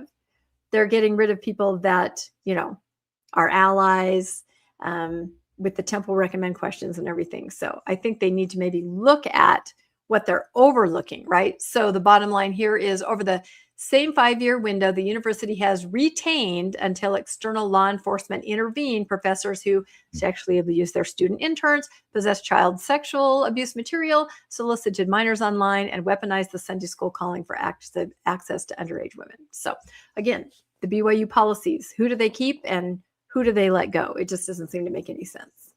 Wow. I know. That's a shocking story. Yeah, it's really upsetting, of course. It's we have so many, and here we got a professor at BYU doing this kind of stuff, and he's in mathematics. You look at the guy. Let this be a lesson to everybody. I say this all the time. Yeah, Can I just say it again? Look at this guy. He looks so innocent and sweet, doesn't he? Yes, absolutely he does. Look at those teeth. He could be an oddman. Yep. So if you would trust this guy to babysit your kids, then you'd probably be like almost anybody else. If you didn't know about his arrest and what, his proclivities are, you can't trust anybody out there. Your kids are your most priceless possessions, and you just can't trust anybody. Sorry. All right. Thank you for that story. Was that the end of it, Rebecca? That's it. Okay. We'll keep you updated as we learn more.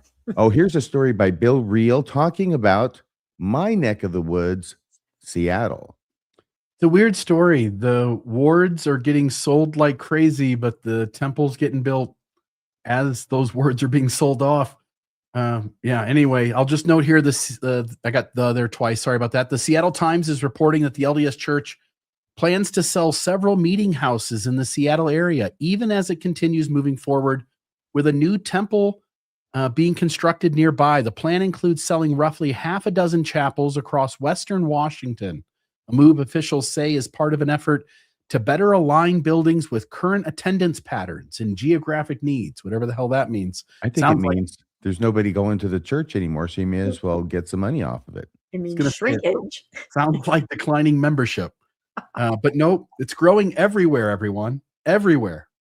All right. So while framed as routine real estate management, the timing raises eyebrows given the simultaneous push to build additional temples in the region. As we know, chapels and temples serve completely different purposes. Chapels are for weekly worship and reflect local participation levels. Temples, on the other hand, are symbolic and regional. Again, many here in this audience understand that you can have fewer congregations meeting each week while the church still expands temple infrastructure. And I'll just note here, this is where the title came from. This was an image that Rebecca sent. Not sure where you got this, Rebecca, but the math is not mathing. Temple coming soon, ward buildings being sold. So I just note here, still the optics are hard to ignore. Selling off chapels suggests decline and consolidation. That lines up with the story we shared earlier. The broader trends seen in parts of the United States where Mormons and religious growth generally have slowed or plateaued. At the same time, the church continues announcing new temples. With this one in Washington State, this one is planned in Marysville, adding to several already operating or under construction. Put together, it indicates membership decline with more emphasis on public image and symbolic presence. Now, whether that's strategic adaptation or quiet contraction, I guess depends on how you read it. But I will say this, it seems like a contradiction. You build temples to be able to provide ordinances in areas where there's not a temple yet, but where the membership can support that. At the same time, you're selling ward buildings left and right, indicating that all of the good, faithful, believing, active Mormons are in steep decline in that great state of Washington. Your thoughts, RFM, in your backyard there? Well, the Mormon doctrine never had anything to do with reality and still doesn't, but at least what they did on the ground had something to do with reality, the buildings and everything. But this makes absolutely no sense. Just to explain for anybody who does not know or needs a refresher on this, the chapels, these ward buildings that the church just sold 6 of in the Seattle area, these are feeders into temples. You're not going to have anybody in a temple who's not every week at the ward building. This is going to church. You have to go to church regularly in order to qualify to go to the temple, among many other things. These are feeders. So losing 6 of your feeders to the temple and building another temple anyway, that's why the math is not mathing here. Your thoughts, Rebecca? Yeah, I'll tell you the backstory on that meme I made. So my friend, my good high school friend who lives right there where they're going to build the new temple, recently stepped away from the church with her recently released bishop husband. So they're an exact example of what's happening there. She's the one that texted me and said, the math is not mathing. She was kind of mad about this, and she lives in the area and she knows it's shrinking. She's one of the ones that shrunk, right? And she was a temple worker just 6 months ago. And she said, the math is not mathing. And this is a huge example. There are not enough people there to support a temple. I wonder if they've done an algorithm of how many people it takes to support a temple, because you're right, RFM. Sure. Stakes are shrinking, wards are shrinking. Utah is an example of, rob Peter to pay Paul, right? The Linden Temple and the Mount Timpanogos Temple, they had to take so many people from Mount Timpanogos here in Utah to staff Linden. They're just shell gaming it, right? They're just moving people around. I would think that'd be even more difficult out in the mission field, as it's called, but it's absolutely ridiculous to build a temple in an area where they're selling 6 buildings. Although I did see in the article, or one of the articles about this, somebody said there is tremendous growth, but there's also migration. And that's why they're having to sell some buildings. So what does that mean? People are joining and moving out of state instantly? It just is, it's a lie. Migration is the great lie that the Mormon Church has decided to land upon to explain why it is that numbers are shrinking everywhere. See, the numbers are shrinking in Washington because they're moving to Utah, and the numbers are shrinking in Utah because they're moving to Washington.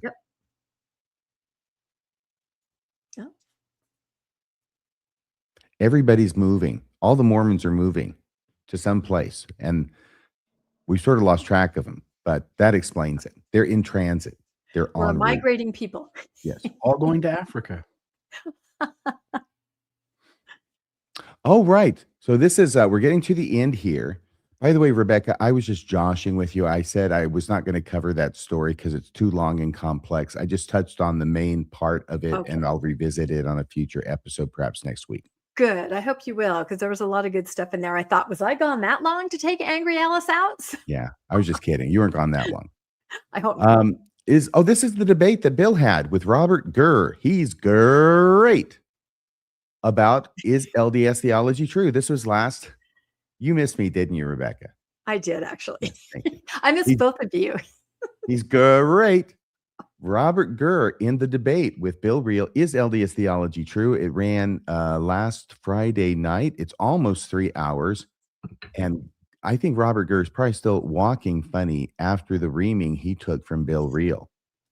It was an astonishing tour de force of ineptitude by Robert Gurr in defending the church. And all you have to do is watch it. And I would suggest that if you watch it, it's very entertaining. Well, some parts are more entertaining than others. If you can get past the first part where it's kind of all structured, and Robert Gurr is like reading out of his copy of the Americas Before Columbus by Dewey Farnsworth. Oh my gosh. But there are some parts that are really, really crazy in this debate. And follow the live chat that occurred while it was going on. I was part of it. Lots of people were part of it. I think most people were on Bill's side. It was on Mormon Discussions, but most people were on Bill's side. Robert Gurr's mom may have shown up for a little bit to, cheer her son on to defeat. So there was like one voice for him. But my favorite part of it, oh my gosh. Hey, Bill, we're at the very end. We're at the very last slide on this.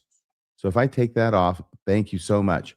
My favorite part of the debate, there's lots of things that are fun, but my favorite part of the debate was how it was that Robert Gurr addressed the absence of any evidence for horses in the Americas during the Book of Mormon time period, while acknowledging, of course, that they had lived, or at least a species of horse had lived like 10,000 years before, and having to do with the last great ice age, right? Well, they had a few things to talk about the ice age, but his solution to why it is that we have no remains of horses was really novel when he said that actually the Nephites ate the horses. That's why there were no horses, because the Nephites ate them. All of them. Yes, all of them. And obviously that would include the bones. I put in the live chat when he said it, I was laughing hysterically because I've never actually heard someone say anything quite that crazy. And even in Mormon apologetics, I think. And I said, the Nephites ate the horses. Brilliant. Because now I think this is a great theory, because here horses can actually eat the gold plates. This is why there are no gold plates. The horses ate the gold plates. And someone had mentioned, I thought it was very funny when someone mentioned about the bison. It says, well, so why are they eating horses when the plains are overrun with millions of bison? They didn't seem to have an appetite for them. However, I thought, okay, here's the deal. Maybe the bison, I think I have it up here. Maybe the bison. Oh, can you advance the slide? I can't advance this slide, Bill. Oh, this was a little cartoon that I found. Eating some horse meat. These are obviously Nephites at dinner. And one of the horses that's remaining is looking and crying because he's remembering, his girlfriend who's now for dinner. So that's eating a horse kind of thing. Maybe the bison ate the Nephites after the Nephites ate the horses. This theory can account for a lot of problems that the Book of Mormon has. Oh, and then there's this one. So that was what I was going to talk about. Also, a week from Wednesday, it is planned, at least at this point, that on Mormonism Live, a week from Wednesday, we're going to do a breakdown of this with video and audio and everything. And it's going to be a lot of fun because, man, that guy was crazy. He's nuts. He came in there to defend Joseph Smith's child briding it. He was a champion of it. It's not that he thought it was kind of bad or weird or uncomfortable. No, he was fully in favor. Tell us, what did you think while that was going on, Bill? So he knew ahead of time what 3 topics I was going to utilize to demonstrate that Mormonism had problems with its truth claims. One of them was Joseph Smith's polygamy. And so I laid out Joseph Smith's predatory behaviors and used the Lucy Walker story, which I always go to, as an example of all of those, but pointed out all of the young girls who were brought into the Smith home and manipulated. I expected something other than I got. I was not. What did you get? I got Robert Gurr saying, I don't see the problem with 14-year-olds and grown men. And he pointed to other points in history where such things might happen from time to time. And he used that to justify it. And I'm just going to look here at the camera for a moment and just say, if anybody's in Robert Gurr's ward or stake, if he is ever in charge of children, I would do anything I could to not let him be in charge of children. He is perfectly comfortable. He does not see the problem with 14-year-old girls sleeping with 35-year-old men. In fact, he kind of likes it. He kind of wishes that's the way the gospel was, it sounds like. Who is he exactly? I wasn't familiar with him. Is he a fair Mormon guy? Is he, fair Latter-day Saint guy? What's his credential as an apologist? And how did you even hook up with this debate? I didn't hook up with him, just FYI. Yes, I should not say hook up. No. I've got better standards than that. I'll just say I've run into him once before. He reached out to me, or I reached out to him somehow. He was in opposition to Chris Nemelka, the guy who translated the sealed portion. He was putting out content trying to show people, expose that Chris is not the truth. And Robert Gurr was participating in this podcast channel. Again, I don't have the name of it in front of me, but the gentleman is a Christian outside of Mormonism, some other religion within Christianity. And he reached out. He's had Robert Gurr on several times to debate things about Mormonism versus Christianity. And he reached out to me And yeah, he reached out to me and asked if I would come on and talk to him about Mormonism from a critical perspective. And when I got done having that conversation, he asked if I'd be willing to sit down with Robert Gurr and debate on some level LDS theology. And I said, I really don't want to debate it, but I'm happy to point out some issues, and Robert and I can have some conversation around it. And so, as you pointed out, RFM, that took place last Sunday, 3 hours long. I went into Book of Mormon anachronisms. Sunday or Friday? Oh, Friday. Sorry, Friday. Yeah. Book of Mormon anachronisms, Book of Abraham translation, and Joseph Smith's polygamy. Robert expressed that he was an advocate for the catalyst theory, but he still believed there were some missing scrolls too. So interesting stuff. No, if this had been a baseball game, when he got to defending Joseph Smith, I mean, it's not just defending, it's actually championing what Joseph Smith was doing. He went so far that if this had been a baseball game, the live chat would have flooded the field and there would have been bats being thrown and punches. It would have been a huge brawl. But don't you think it's kind of all that the faithful are left with? I find this on our Mormonish podcast Facebook page. I'm really shocked at sometimes what some of the faithful that come in there will say in defense. Oh, that was righteous polygamy, so it's okay. It's not the same as Warren Jeffs, right? Or even our friend Jackson. Yes, I would let my daughter, work in Joseph Smith's house. It's like all they can go to. They can't admit it's wrong, so they have to come up with some way to say it seems like it's okay. I haven't said this publicly, so I want to say it now, okay? I was astonished at how bad Jackson looked when he equivocated on that issue for a full 6 minutes in the video clip that has become famous now, okay? When he called into Mad. But actually, watching Robert Gurr champion what Joseph Smith did was much worse. I didn't think it could be worse until I saw it, and I said, yeah, that's worse. I probably need to make a short out of that one too. Oh, yeah, except it's kind of a long. Yeah, it is. He went on and on. It was amazing. Yeah. Somebody in the live chat was saying, I think Robert is making himself unhireable. Okay, so let's go ahead. We're going to be talking, I think, about what's coming up. No, wait, there's another story, Rebecca. One quick. Something about our... Quick little update, and I'll just kind of go through this. Parker Kingston, remember the BYU top wide receiver, and he was charged in trouble in Washington County for, let's see, I can't move these, so you'll have to move them for me, Bill. And like I said, we'll just, he's pleading not guilty. We were wondering how he would plead, and he is not going to testify at his trial, as is his right to not testify. And his defense attorney, we've been very curious. They had asked for extra time. What is his defense attorney? What line are they going to take? What are they going to say? And they pointed out in this article several things that were inconsistent in what the girl was saying. The girl who, she went for a rape kit, but it took 7 months to process it. And then there were some questions in what she was saying, her timeline. Did she call and say she didn't want to pursue it? Did she say that she never made that call? Did she brag to somebody as someone came forward and said that she had slept with a BYU football player? So anyway, there's all kinds of questions around the other side of this story, but the judge still felt, and you can just move to the next slide, the judge still felt there was enough to, hold, I guess, a jury trial. And they did state that they had offered him a plea deal. That's and I don't know, gracious of them. What, RFM? I'm sorry. That was the defense attorney and me coming out.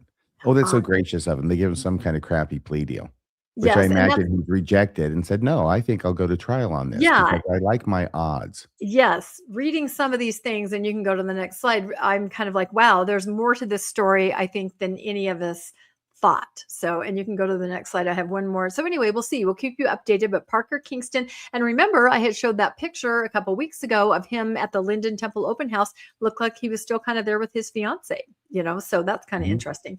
You can just go to the next one. By the way, the reason I have that attitude is because I have looked at the facts behind this article and in the article, and it looks like there's a lot of problems that the state has with its case, mainly involving its complaining witness and different statements she has made over time, which would indicate her being of two minds about the issue. Yeah, and even there was one, maybe go back one slide. There was one comment that they, or a text that they found off his phone where he said, oh, I probably can't find it now. I know you said no, but then you said yes. Otherwise, I never would have done it. I mean, to me, and so they read that as, oh, she said no. But I kind of focused on the part where he said in his text, but then you said yes. So I don't know what that would mean. I would think a defense attorney would be all over that statement, Mhm. So Like white on rice. I would think so. Okay, so go forward. I think too. I have one more really. Okay, so isn't this interesting? Just along the lines of they talked about how it took 7 months to process, her sexual assault kit. I just came across this that the church has donated 2,000 sexual assault investigation kits in the Philippines. I thought that was kind of interesting. Maybe I they had need to donate them in Provo.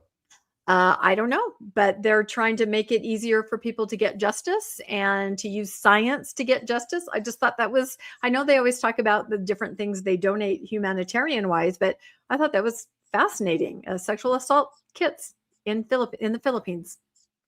I'm glad that it's being announced. Is this the church? It's the newsroom.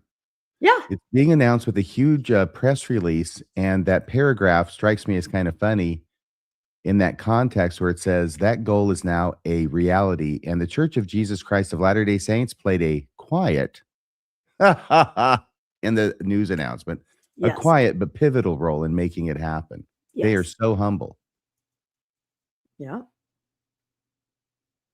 Okay. It's a good thing. So was that at the end of this story? That's it. Yep. We'll just again keep you updated on Parker Kingston, but it looks like it is going to trial and he's saying not guilty and doesn't look like he's taken that plea deal. No, but there's many negotiations ongoing all the time, up to trial, sometimes even into trial. You never know what's going to happen, and if it gets sweet enough, he might take it. There's always the risk that you have to balance it with of going to trial and getting convicted, because pretty much any jury could convict you or it could acquit you. Maybe not the same jury, but it's like on any given day, one major league football team can beat another, unless they're the Browns, I guess. Is that true? Yeah, unless they're the Browns. But other than that, I think the analogy is about baseball teams. Anyway, and it's like any jury. It's weird. This is justice in these United States. Okay, so on the radar, can we talk about what you're doing tomorrow night, Rebecca? We can. First, I want to bring up an episode that I did last week that is getting a lot of play. This was Landon's idea, comparing two excommunications. Lavina Fielding Smith, which I mispronounced as Lavina the entire time. I apologize. I did not mean it. She was a member of the September 6th. She wrote different articles about ecclesiastical abuses. And although she continued to faithfully attend for 30 years after her excommunication, she was never let back in, even when her bishop and stake president petitioned the first presidency. They were not going to let her back in, and so we tell her story. Then we juxtapose that with Wade Christofferson, who was let in quite quickly and his annotation removed, and he was able to go about whatever it was he was doing in those wards and different bishoprics. So it's very revealing to show what the church cares about, who they will keep out, somebody that's wounding the church and the church's pride, and who they will let back in. So that aired last Tuesday, but it's out there still playing, and I've seen it reposted a couple times. It was a really good one. And what we're showing, presidency, even though I didn't get to the story, I think the first presidency is trying to say they didn't know about Wade getting excommunicated or reinstated. Yeah. They probably didn't know about Lavina being excommunicated either. Yep. And what we were going to air tomorrow night was something different, but something happened today. If you go to the next slide, that we have a special episode tomorrow night. This happened about 2 hours ago. So we're going to talk about it. Oh, yeah. What? Registered mail. Oh, yeah. Are you kidding me? I am not kidding you. Registered mail, there's got to be personal service. This is not due process. No, we had something else planned, but I slipped this slide in at the last minute because we are going to talk about this. So this will be at 6 p.m. tomorrow night, Tuesday.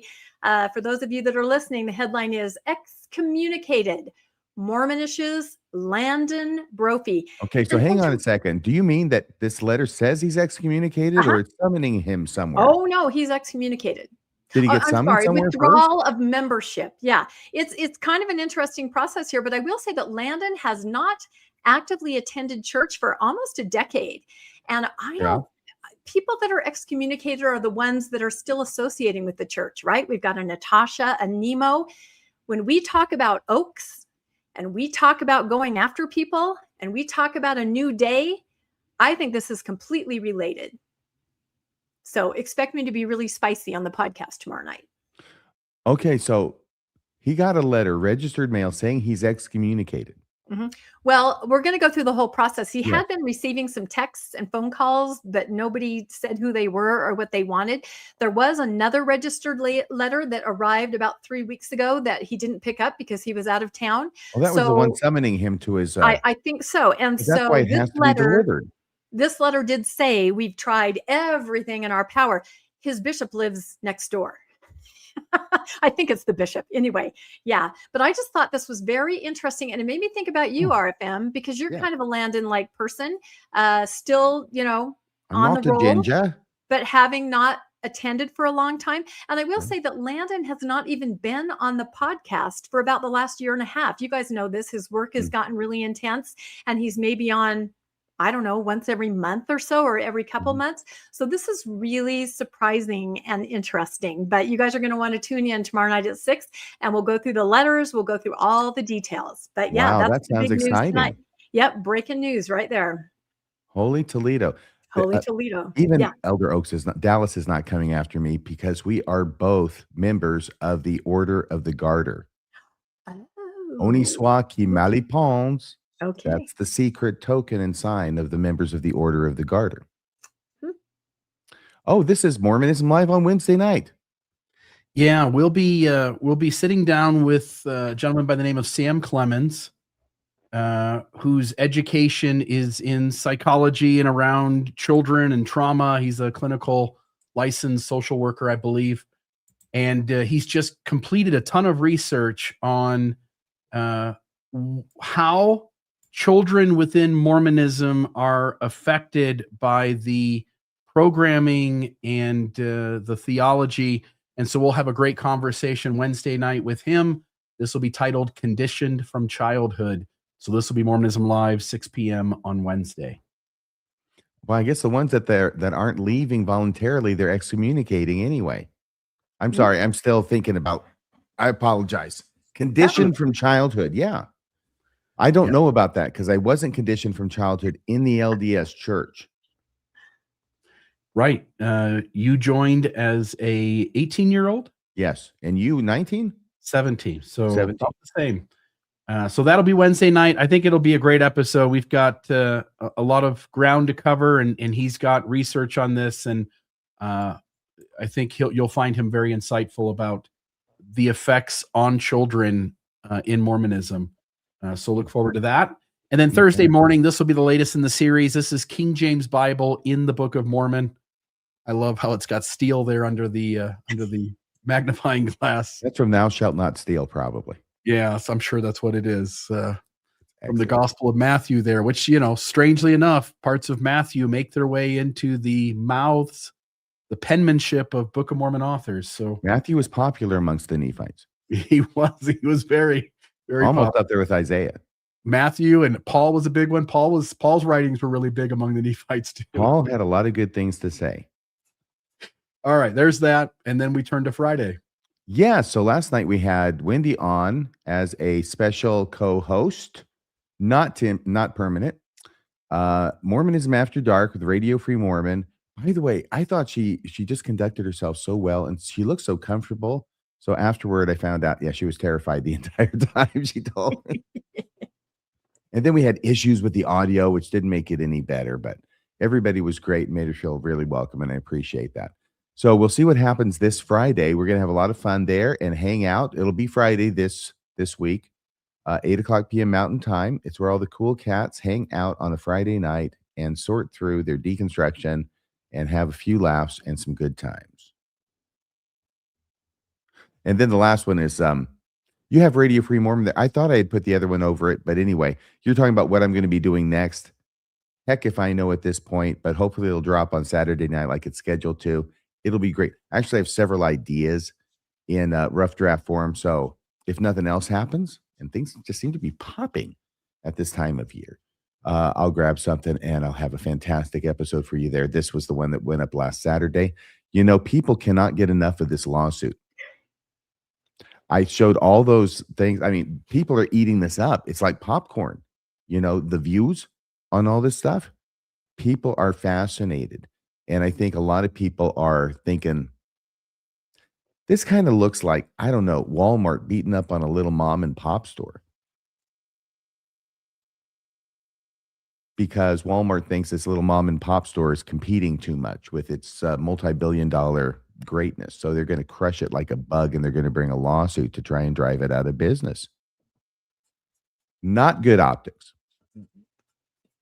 And people are responding to that. Okay, so I think that's it until next Monday night when we're back here for another episode of Mormonism, the Mormon Newscast. Does anybody have anything to say before we go? Well, I do, because please subscribe, please hit like, and if you're watching this on the Mormon Discussions platform, please go over to Mormon-ish. That's where Rebecca hangs out with Landon, sometimes with Landon. And like and subscribe over there, would you? And if you're watching this on the Mormon-ish platform, would you go over to Mormon Discussions? It's the same thing. We're streaming on both of those platforms simultaneously. We do that every Monday. And hit like and subscribe there too. All right. So, and if you can make a donation, please do so. If you haven't done before, I'll let you decide who you're going to make it to, okay? All right. We only ask that you give us a little bit more than you give Mormon-ish. I think that's fair. Fair, sure. Don't you? Yeah, I think. Thank you. All right, everybody. Thank you so much for watching. Good night. We'll see you next Monday for another episode of the Mormon Newscast. That's a wrap for this week's edition of the Mormon Newscast. We appreciate you tuning in and sharing this time with us. Keep the conversation going and stay informed on all things Mormonism. Until next week, wishing you peace and joy. See you next Monday at 6 p.m. on the Mormon Newscast.